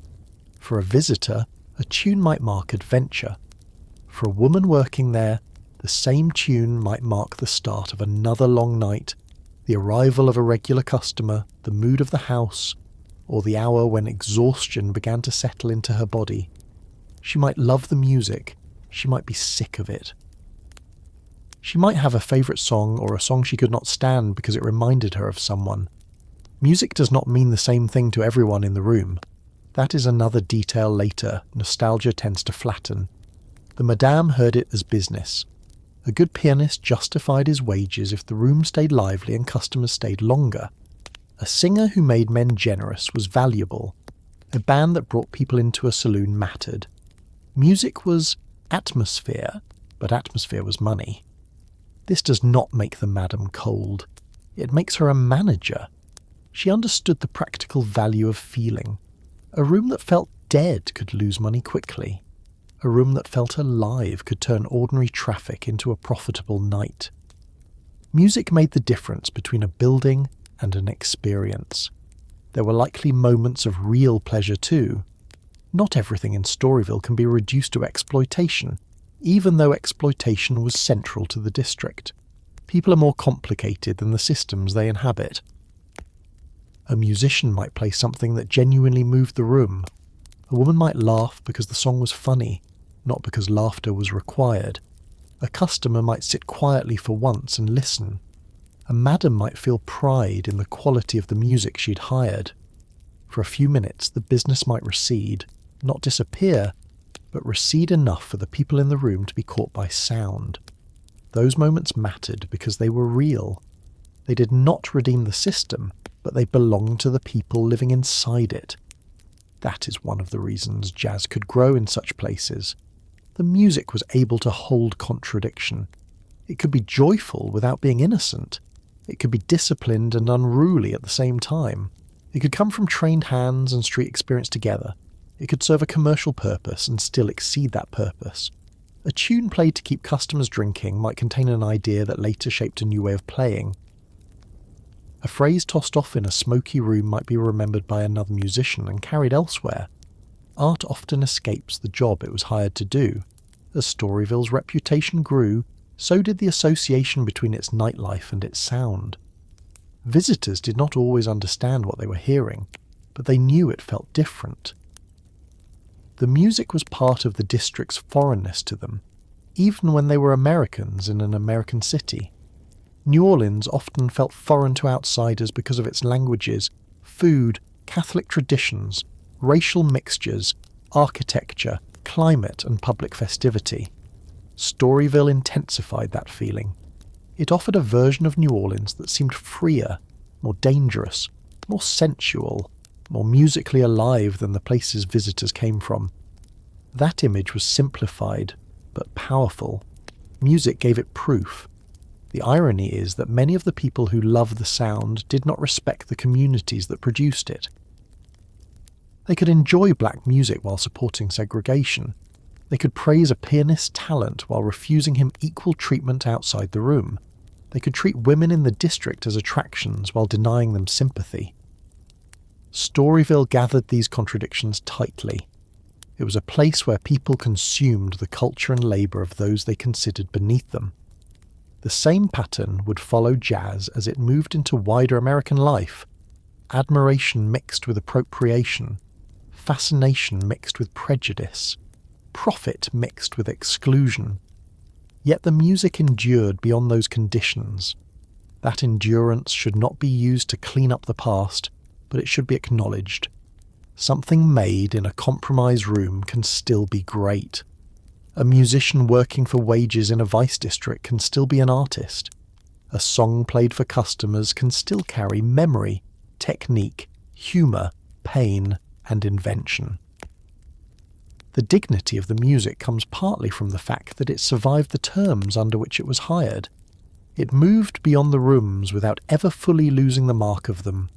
By the 1910s, the pressures around Storyville were changing. Reform movements had grown stronger. Public health campaigns were becoming more aggressive. The progressive era brought new confidence that cities could and should be cleaned up, measured, inspected, and morally improved. Jazz and nightlife were increasingly caught in debates about order, race, youth, sexuality, and national strength. The district's defenders could still argue that containment was practical, but the political weather was shifting.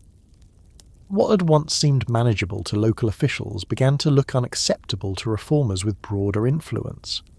The music did not cause Storyville's closing, but it could not protect the district either. A room might be full of sound, but a federal order does not listen to piano. The same city that had tolerated the trade for 20 years would soon face pressure from forces larger than local custom. Soldiers were arriving. War was changing the meaning of discipline and public health. Officials in Washington cared less about New Orleans tradition than about military readiness, disease prevention, and moral control around training camps and naval facilities. The district that had survived because it was useful to a city was about to become inconvenient to a nation at war. Still, on any given night before the end, the music continued. A pianist sat at the keys. A cornet sounded somewhere down the street. A woman paused near a doorway because she knew the next part of the tune. A customer laughed too loudly. A madam looked across the room and judged whether the evening was going well. Outside, Basin Street carried voices, wheels, footsteps, and the mixed sounds of a neighbourhood built by ordnance and sustained by appetite. Nobody in those rooms could know exactly how later generations would separate the music from the place, polish one, condemn the other, and turn both into legend. They only knew the night was not over yet, and as long as the doors were open, the music had work to do. The music kept working, but the country around it was changing. That is the thing about a place like Storyville. It can feel permanent while the rooms are full, while the lamps are burning, while money is moving, while police know where to stand and customers know where to go. A district can seem like part of the natural order of a city simply because it has survived long enough for people to stop imagining its end. But Storyville was never permanent. It was a bargain, and bargains depend on the people with power continuing to find them useful. By 1917, the men with power were no longer only local officials in New Orleans. They were military officers, federal reformers, public health authorities, and national politicians looking at the country through the emergency of war. The pressure that closed Storyville did not appear overnight. Reformers had been looking at vice districts for years. Across the United States, the late 19th and early 20th centuries produced a wave of people who believed cities could be cleaned, inspected, measured, disciplined, and morally improved. This was the progressive era, and it had many faces. Some reformers fought child labour, unsafe factories, political corruption, bad housing, contaminated food, and public health failures. Others focused on alcohol, prostitution, gambling, dance halls, and the behaviour of young women in cities. Sometimes these reform efforts genuinely helped vulnerable people. Sometimes they replaced one form of control with another. Often they did both at the same time. Prostitution became one of the great targets of reform because it seemed to gather so many fears in one place. It was a moral problem for churches. It was a public order problem for police. It was a labour problem, though people did not always call it that, because so many women entered the trade through poverty and limited wages. It was a public health problem, because venereal diseases spread through sexual contact and could cause serious illness, infertility, blindness in newborns, and long-term suffering. It was a family problem in the minds of reformers, because men who visited prostitutes could carry disease back to wives who had little power to protect themselves. It was also a political problem because tolerated vice districts exposed the gap between what cities said they valued and what they quietly allowed. Storyville, with its legal boundary and national reputation, was impossible for reformers to ignore. It was too visible. The very qualities that had made the district practical for New Orleans made it offensive to people who wanted a stronger moral campaign. A hidden vice district could be treated as rumour. A scattered trade could be described as a policing failure. But Storyville was mapped, named, advertised, and known. It had guidebooks. It had famous houses. It had a street reputation. It had tourists. To reformers, it looked like municipal permission, no matter how carefully local officials insisted that prostitution had not been legalised in the full sense. The distinction mattered to lawyers. It mattered less to people who saw the district as proof that New Orleans had made peace with sin. The reformers did not all speak in the same voice. Some were religious moralists who believed prostitution was an offence against God and family. Some were social workers who saw women in the trade as victims of poverty, coercion, and male exploitation. Some were public health advocates focused on disease. Some were women's organisations fighting what they called the double standard, the habit of condemning prostitutes while excusing the men who paid them. Some were more interested in controlling the behaviour of working-class women than in listening to them. The movement against vice contained compassion, fear, prejudice, discipline, and genuine outrage, all mixed together. Like Storyville itself, reform was not simple. One phrase from that era appears again and again in the history of these campaigns: social hygiene. It sounds clean and scientific, almost harmless. But social hygiene was more than medical concern. It was an attempt to regulate bodies and behaviour in the name of public health, morality, and national strength. Its supporters wanted to reduce venereal disease, but they also wanted to reshape sexual conduct. They produced pamphlets, lectures, investigations, and campaigns warning young men about prostitutes and warning communities about the dangers of tolerated vice. They believed disease could weaken families, cities, armies, and the nation itself. When war came, that argument became much more powerful. The United States entered the First World War in April of 1917. That fact changed the future of Storyville more than any local election or reform sermon had managed to do. Once the nation was at war, soldiers and sailors became central figures in public policy.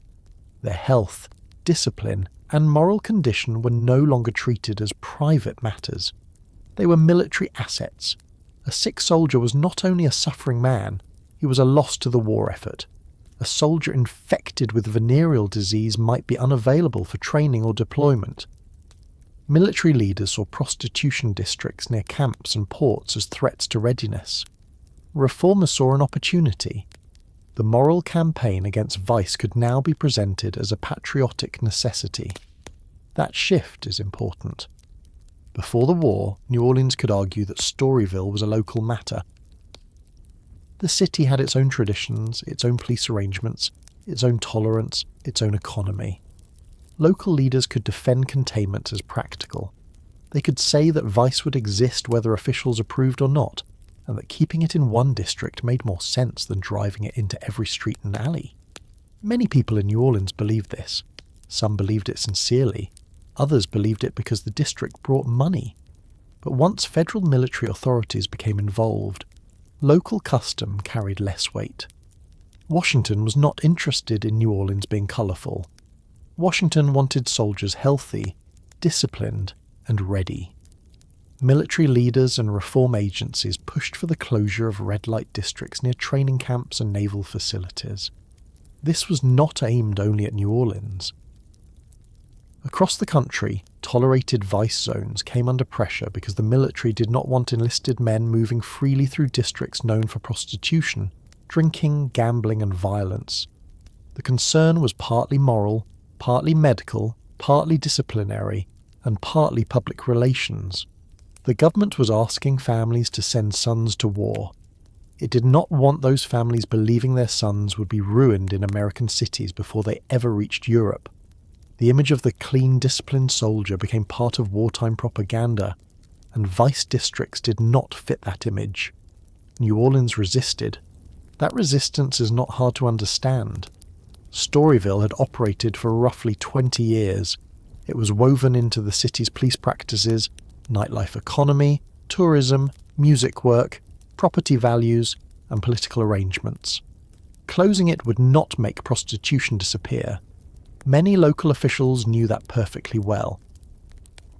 They argued in effect that shutting down the district would scatter the trade into less visible and less controllable places. This was the old containment argument. It had created Storyville in the first place.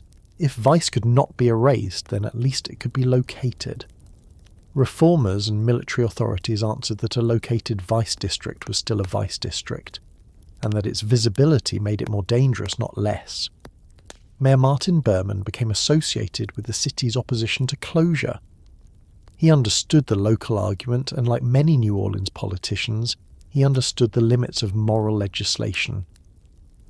A remark often attributed to him captures the attitude perfectly.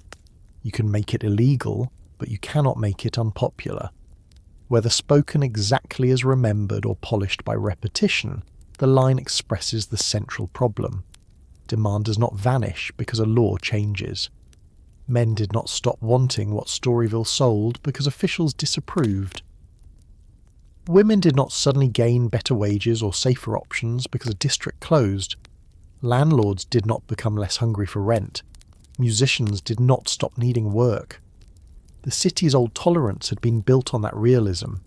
But realism was not enough in wartime. The federal government had leverage.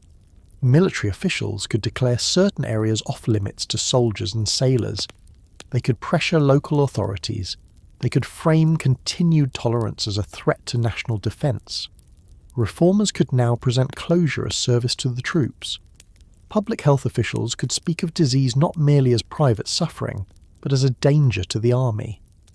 A local red light district that had once been defended as practical suddenly looked unpatriotic. In 1917, that was a difficult accusation to survive. The language used against prostitution during this period often placed the burden of disease and moral danger on women. That is one of the ugliest features of the campaign. Soldiers were treated as valuable young men who had to be protected from temptation. Prostitutes were often treated as sources of contamination, even when many had entered the trade because of poverty, coercion, or lack of options. Men's demand was discussed, but usually with less condemnation than women's availability. The disease itself moved through bodies of both sexes, but blame moved unequally. The woman in the district became a public health threat. The man who visited her became a soldier at risk. This imbalance had real consequences. Reform campaigns sometimes led to raids, forced examinations, detention, and the policing of women suspected of prostitution. Women could be treated as medical problems before they were treated as citizens. Some reformers genuinely wanted to rescue women from exploitation. Others wanted to remove visible women from public space in the name of protecting men. The line between rescue and control could be very thin. For women in Storyville, the closing of the district did not necessarily mean freedom. It could mean displacement, arrest, poverty, or movement into less regulated and more dangerous conditions.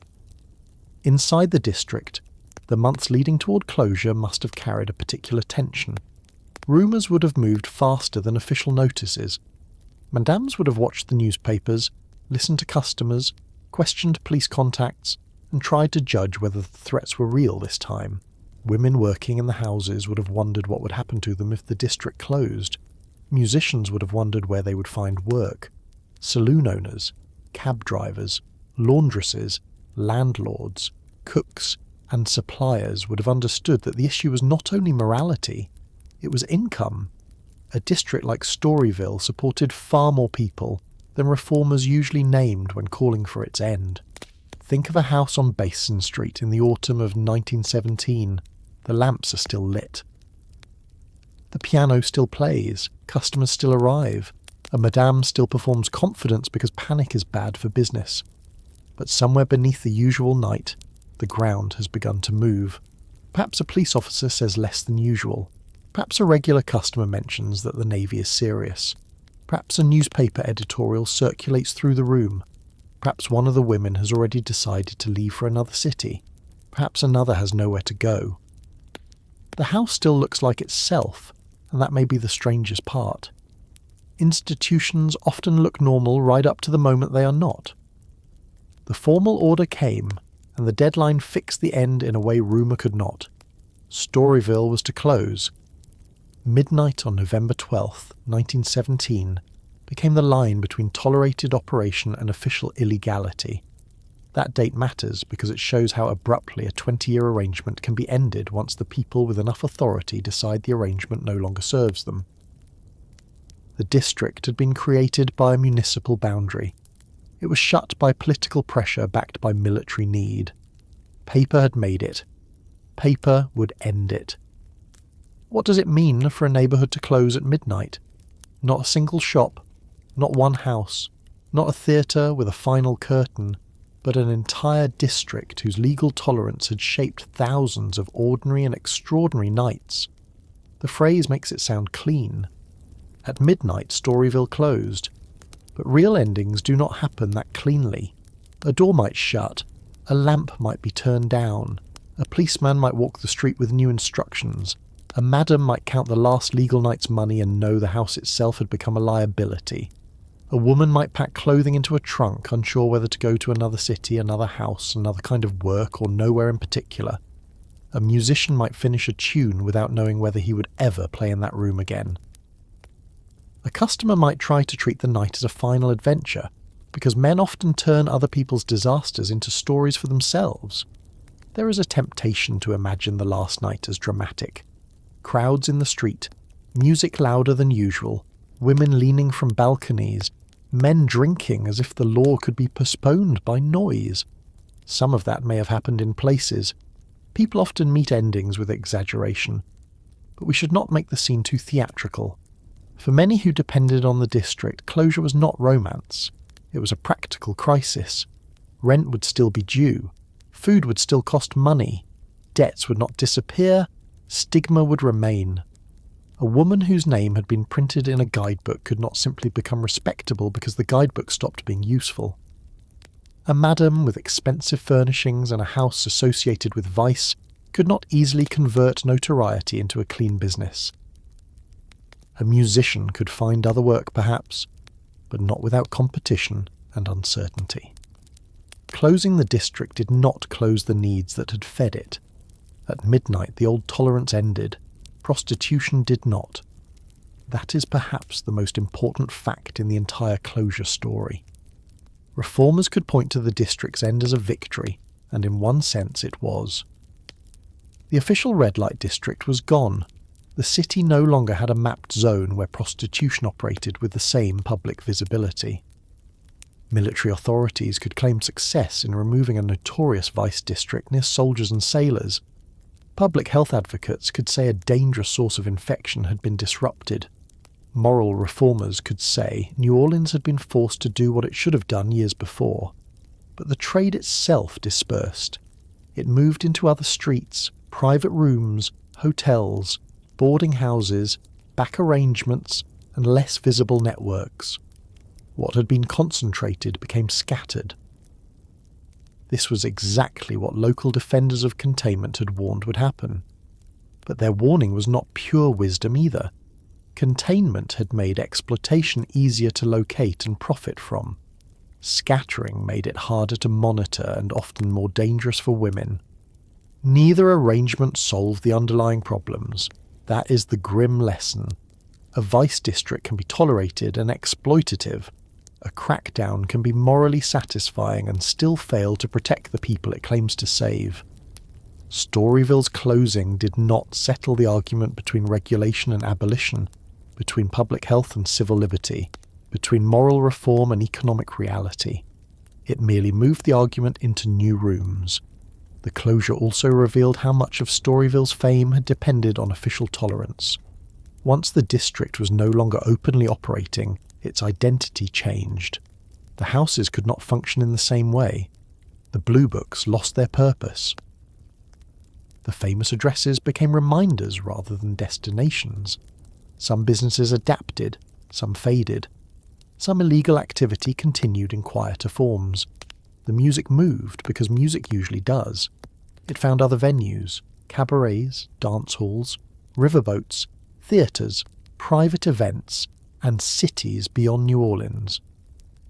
The musicians did not stop being musicians because the district closed, but the specific world that had hired them night after night was altered permanently. For the madams, closure could be devastating. Their wealth, when they had it, was tied to a system that had depended on legal ambiguity. Property associated with vice could lose value or attract scrutiny. A house built to be a brothel could not easily become respectable just because the sign came down. Some madams had resources to manoeuvre, others did not. The public had enjoyed their notoriety for years, but sympathy after closure was limited. A woman who had been useful to the city's nighttime economy could quickly become disposable once the official mood changed. That is another familiar pattern. Societies often tolerate certain people while they are profitable, and condemn them when the cost of toleration rises. For the women working below the madams, the situation was more precarious. Some moved to underground prostitution in New Orleans, some left for other cities, some sought domestic work or other poorly paid labour if they could get it.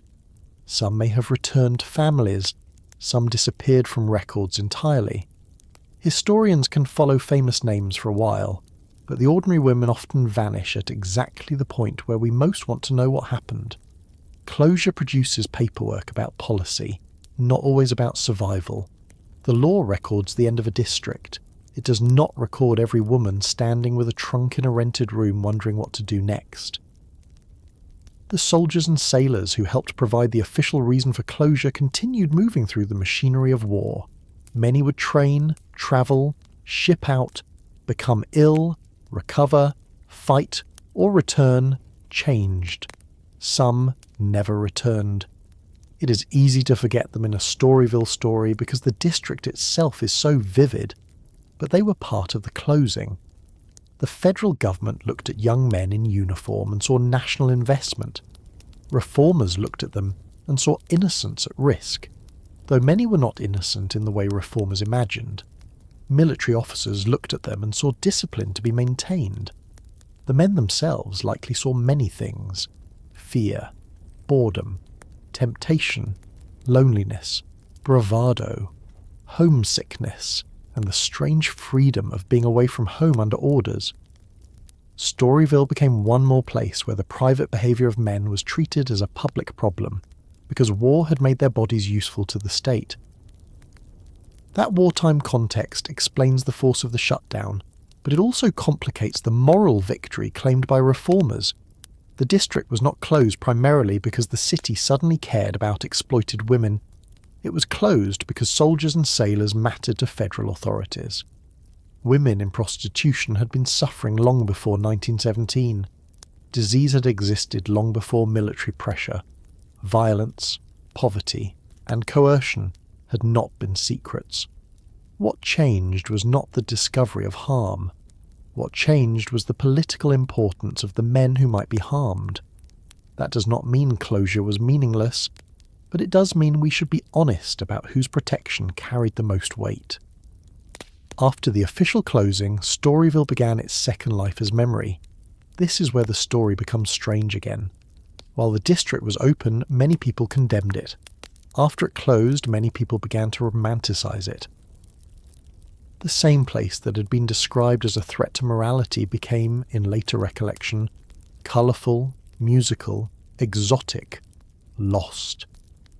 People remembered the lights and music more easily than the disease inspections and economic coercion. They remembered famous madams more readily than the ordinary women who had no tombs, no portraits, no legends. They remembered the excitement of the district's existence more readily than the uncertainty of its end. Memory, like lighting, can be adjusted. The reformers won the official battle. The soldiers got their protected zone, at least on paper. The city complied. The district closed. Yet Storyville did not become smaller in American imagination. In some ways, closure made it larger. A place still open can be visited and found disappointing. A place closed by order can become whatever people need it to become. Former customers could exaggerate. Musicians could remember the work with mixed feelings. Writers could turn the district into atmosphere. Reformers could use it as a warning. The city could both disown and market its past. The lost district became more flexible than the living one had ever been. But on the ground, after midnight, there were no legends. There were streets, buildings, people, and the practical aftermath of a policy decision. Lamps went out in houses that had once worked until dawn. Rooms built for one kind of business had to be abandoned, repurposed, or used illegally. Police attention shifted. Women moved through the city with fewer predictable protections. Men seeking prostitution found other ways. Music continued elsewhere. The official map changed faster than human behaviour did. That is one of the clearest lessons of Storyville's closing. A city can erase a boundary on paper, but it cannot erase the forces that made the boundary useful. Demand remained. Poverty remained. Gender inequality remained. Racial hierarchy remained. Public hypocrisy remained. Music remained. The district's closure ended a particular arrangement among these forces, not the forces themselves. That's why the story does not stop at midnight on November 12th, 1917. In some ways, that is when the afterlife begins.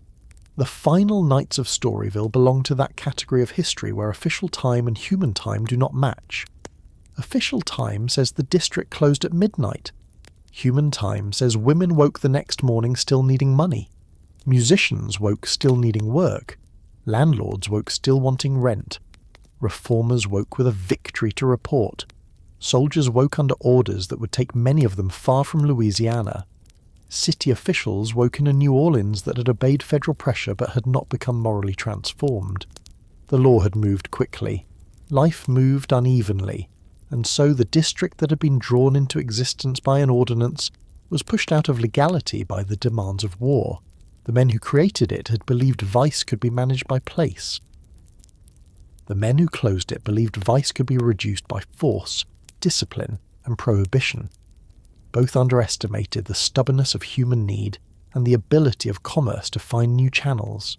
Storyville's official life ended, but the reasons people had entered it, profited from it, feared it, condemned it, and remembered it did not end with the order. After the closing, what remained was not silence.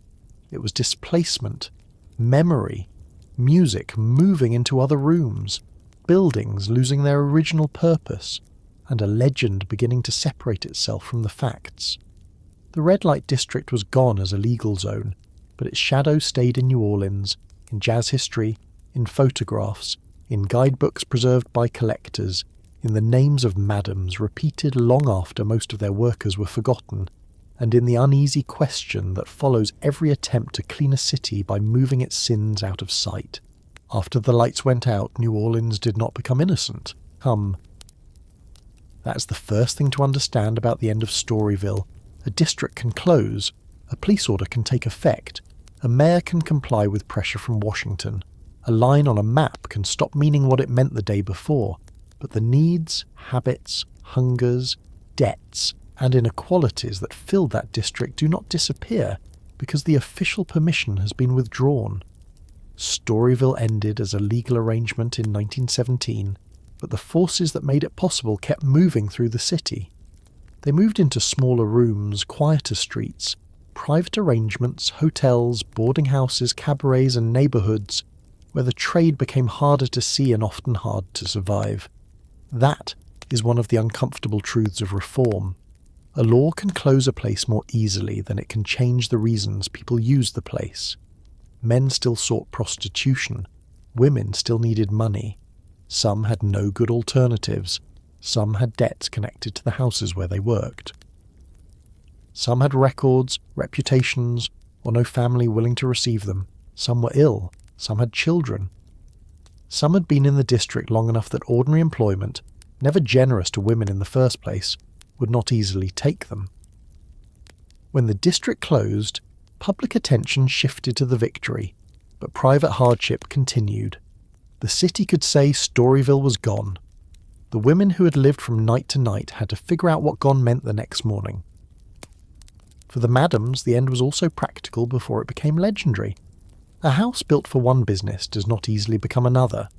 The furnishings, the reputation, the location, the police knowledge, the memories attached to the address, all of these made transition difficult. Some women with money could move, invest, or attempt to remake themselves. Others were trapped by the very visibility that had once made them successful. A famous madam could not simply become anonymous. Her name had been printed, spoken, joked about, condemned, and used as part of the district's appeal. Fame can feel like power while the system that supports it is still operating. After the system collapses, fame can become a mark that cannot be washed off.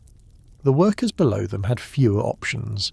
Their stories are the hardest to follow because they vanish from the record quickly. A woman listed in a blue book might appear in 1 year, then disappear the next. A police record might capture her in a moment of trouble but not tell us where she slept afterward. A photograph might preserve her face but not her voice. When Storyville closed, many women scattered into historical silence. That silence is not proof that their lives became unimportant. It is proof that history often records people most clearly when they are useful to someone else. Useful to police, customers, reformers, photographers, madams, or moral campaigners. Once they were no longer inside the famous district, many became harder for historians to see. Prostitution continued in New Orleans after Storyville, but it no longer had the same official geography. That made the city feel cleaner to some observers, but it also made the trade more diffuse. The old containment argument had always been that vice kept in one district could be watched. The reform argument had been that a watched district was still a tolerated evil. After closure, both sides could claim a kind of truth. The district's public face disappeared, but the work moved underground. It became less available to tourists as an organised spectacle, less useful as a police map, less visible to reformers seeking a target, and in many cases more precarious for the women involved. The end of a red light district is not the same as the end of exploitation. The music moved too. That movement is one of the reasons Storyville's afterlife became so powerful. Musicians who had played in the district did not stop playing because the doors closed. They found work elsewhere. Dance halls, cabarets, theatres, riverboats, parties, clubs, and other cities. New Orleans music was never contained by Storyville, so it could not be killed by Storyville's closure. But the district had provided rooms, wages, and repetition, and the loss of those rooms altered the working landscape. Some musicians left New Orleans, some stayed. Some became part of the wider spread of jazz through the United States.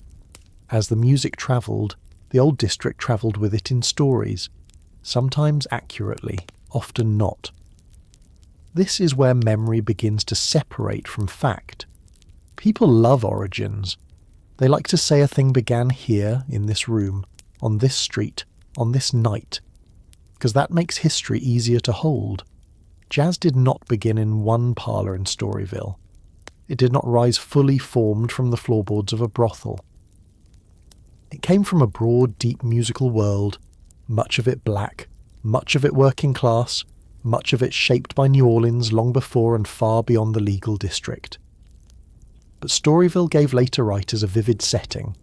It had lights, vice, danger, names, guidebooks, photographs, famous madams, and vanished buildings. It offered atmosphere. So the story of jazz and Storyville became attached in the public mind, even when the attachment needed careful correction. That does not mean the connection is false, it means it is partial. Storyville was one workplace within a larger musical ecosystem. It mattered because work matters. Rooms matter. The expectations of customers matter. The ability to play night after night matters. The need to adapt to a room full of drinking, talking, flirting, arguing, and spending matters. The music that survived did not come from pure inspiration floating above daily life. It came from musicians earning wages, learning crowds, and turning practical skill into lasting art. Remembering Storyville's role honestly means neither erasing it nor making it the whole story. The buildings had a different fate. Some survived for a while, some were repurposed, some declined, some were demolished. The district that had once been so vivid in reputation gradually lost the physical evidence that made it easy to imagine. New Orleans changed around it. Streets shifted in meaning. The old houses aged, became inconvenient, became embarrassing, became targets for redevelopment, or simply fell into disrepair. A city is not a museum unless someone forces parts of it to become one. Most cities build over themselves. They remove what no longer serves the present, even when the past under those removals is extraordinary.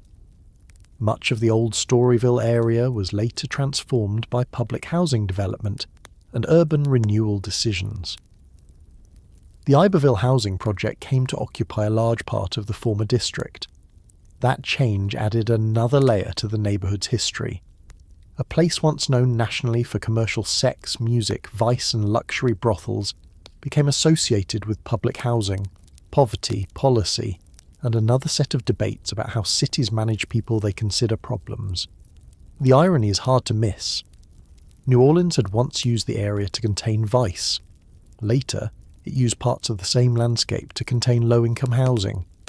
Different era, different policy language, same habit of assigning difficult social questions to specific blocks. This does not mean the two histories are the same. They are not. But cities often reuse ground in ways that reveal how power thinks. The map changes, but the impulse to concentrate certain populations and problems remains.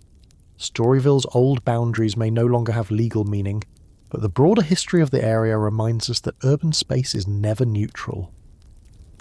A neighbourhood can be made notorious, then erased, then rebuilt, then stigmatised again for different reasons. The people living there in each period inherit decisions made by others. The loss of buildings changed how Storyville could be remembered. When a place disappears physically, objects become more important. Blue books, photographs, police records, newspaper accounts, memoirs, guidebooks, music histories, and old maps began carrying the weight that walls and staircases once carried. A printed directory became more than a tool for customers. It became evidence. A photograph of women posed in a room became more than advertising or private memory. It became one of the few surviving windows into a world mostly gone.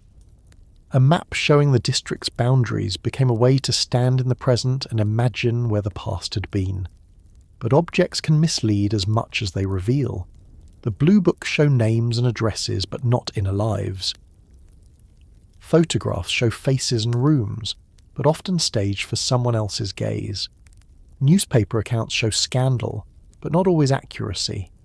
Reform literature shows outrage, but often filters women through pity or condemnation. Memoirs show memory, but memory likes drama and self-protection. To understand Storyville after the lights went out, we have to read all of these sources with care, not rejecting them, because without them we would know far less, but not surrendering to them either. Every surviving object asks us to look, and then asks us to ask who arranged the view. The old photographs are especially difficult. They can feel intimate, almost too intimate. A woman looks toward the camera from a room that no longer exists. Her clothing, posture, expression, and surroundings invite interpretation. It is tempting to decide what she felt. Was she proud, tired, amused, defiant, bored, afraid? We usually do not know. The camera gives us her image, but not her consent in the way we would understand consent now, and certainly not her full explanation. Looking at those photographs requires restraint. They are not decorations for a scandalous story. They are traces of people who lived inside a system that made them visible for reasons not always of their choosing.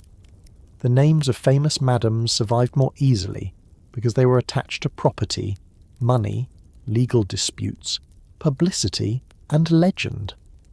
Lulu White, Josie Arlington, Willie Piazza, and others became figures through whom later generations could tell the story of the district.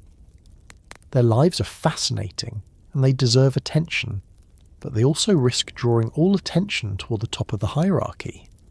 Famous madams are easier to narrate than anonymous workers because power leaves more paperwork, money leaves more traces, conflict leaves court records, property leaves addresses. A woman with none of these may have lived a life just as complicated and far harder, then vanished from history after a single listing or arrest. This is why Storyville's afterlife has to be handled with a certain humility. We know enough to see the outline. We do not know enough to pretend we can fully restore every life inside it. History is often the art of being honest about the difference.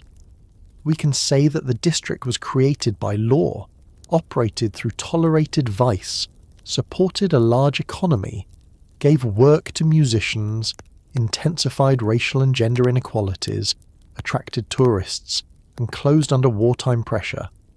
We can trace famous names and famous streets. We can describe the business structure. But for many of the women who made the district function night after night, we have fragments. A name, an address, a photograph, a category, then nothing. That nothing should not be filled carelessly. It should be felt as absence. Not in a sentimental way, and not as an excuse to invent what we do not know, but as part of the truth. The silence in the record tells us something about who was considered worth remembering. The men who drew the ordinance are easier to find than many of the women governed by it. The reformers who campaigned against the district left speeches and reports. The military officials who pressured the city left orders and correspondence. The women who packed trunks after closure often left no account at all. The archive itself has a social order. After closure, Storyville also became useful in another way. As a story New Orleans could both deny and sell, that tension has never fully gone away. The city's reputation has long depended on a delicate balance between celebration and disapproval. New Orleans markets, pleasure, music, food, architecture, nightlife, and a sense of loosened rules. At the same time, it must manage the moral discomfort that comes with being known for excess. Storyville fits perfectly into that tension. It can be presented as colourful history, as jazz history, as scandal, as tragedy, as urban policy, as women's history, as black history, as tourism, or as warning, depending on who is speaking and what they want the past to do. Tourists often prefer the colourful version. That is not a crime. People are drawn to vivid stories. They want streets, names, music, and a little danger at a safe distance. But the colourful version becomes a problem when it turns the people of Storyville into props. A madame becomes a character. A musician becomes background sound. A prostitute becomes atmosphere. A vice district becomes a theme. The past can be entertaining, but it should not be consumed so easily that the people inside it disappear. Storyville asks for more careful attention than that. There is also a warning in the way Storyville was erased physically, but preserved as legend. A building can be demolished while a myth becomes stronger. In fact, demolition can help myth by removing inconvenient evidence. If the rooms are gone, no one has to notice how small they were, how worn the floors became, how close luxury sat to poverty, how ordinary the street might have looked in daylight. Imagination can furnish the lost buildings more lavishly than reality did. It can make every night musical, every madam glamorous, every customer dramatic, every woman mysterious. The absence of the place becomes room for invention. That is why returning to the facts matters. Storyville was a real district from the late 1890s until its official closure in 1917. It was created not by accident, but by a municipal decision to contain prostitution within defined boundaries. It was never simply a wild, lawless zone. It was regulated, watched, tolerated, exploited, advertised, and integrated into the economy of New Orleans. It produced money and music. It produced suffering and opportunity. It gave some women power and many women danger. It attracted men who wanted secrecy, and then helped make the district famous through their stories. It was closed by a combination of reform pressure, wartime military demands, and public health fears. Afterward, its trade scattered, its music moved, its buildings faded, and its memory grew. That plain summary is less glamorous than the legend, but it is more useful. It lets us see Storyville not as a strange exception, but as a clear example of how cities manage what they do not want to admit about themselves. New Orleans drew a boundary around vice because it believed containment was better than denial. Reformers closed that boundary because they believed toleration was corruption. Both approaches carried consequences. Both were shaped by the same society that gave men sexual freedom and women's stigma, that turned racial hierarchy into market value, that condemned prostitution while allowing many businesses to profit from it, and that often cared more about protecting soldiers than protecting the women already harmed by the system. What remained after the lights went out was not one thing.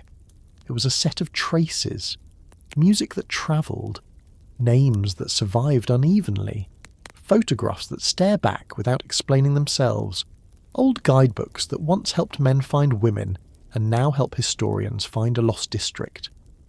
Buildings demolished or changed beyond recognition, streets that no longer announce what they once contained. A city reputation altered by a place it officially shut down but never fully escaped. And beneath all of that, the harder remainder, the knowledge that public morality and private appetite had lived side by side, not as enemies, but as partners. That partnership is what makes Storyville feel so modern. We still live with versions of it. We still have industries that respectable society uses and condemns. We still have workers whose labour is necessary to other people's comfort, but whose dignity is denied. We still draw boundaries around problems instead of solving the conditions that create them. We still enjoy art made in difficult places and then try to separate the art from the difficulty. We still remember famous names more easily than ordinary ones.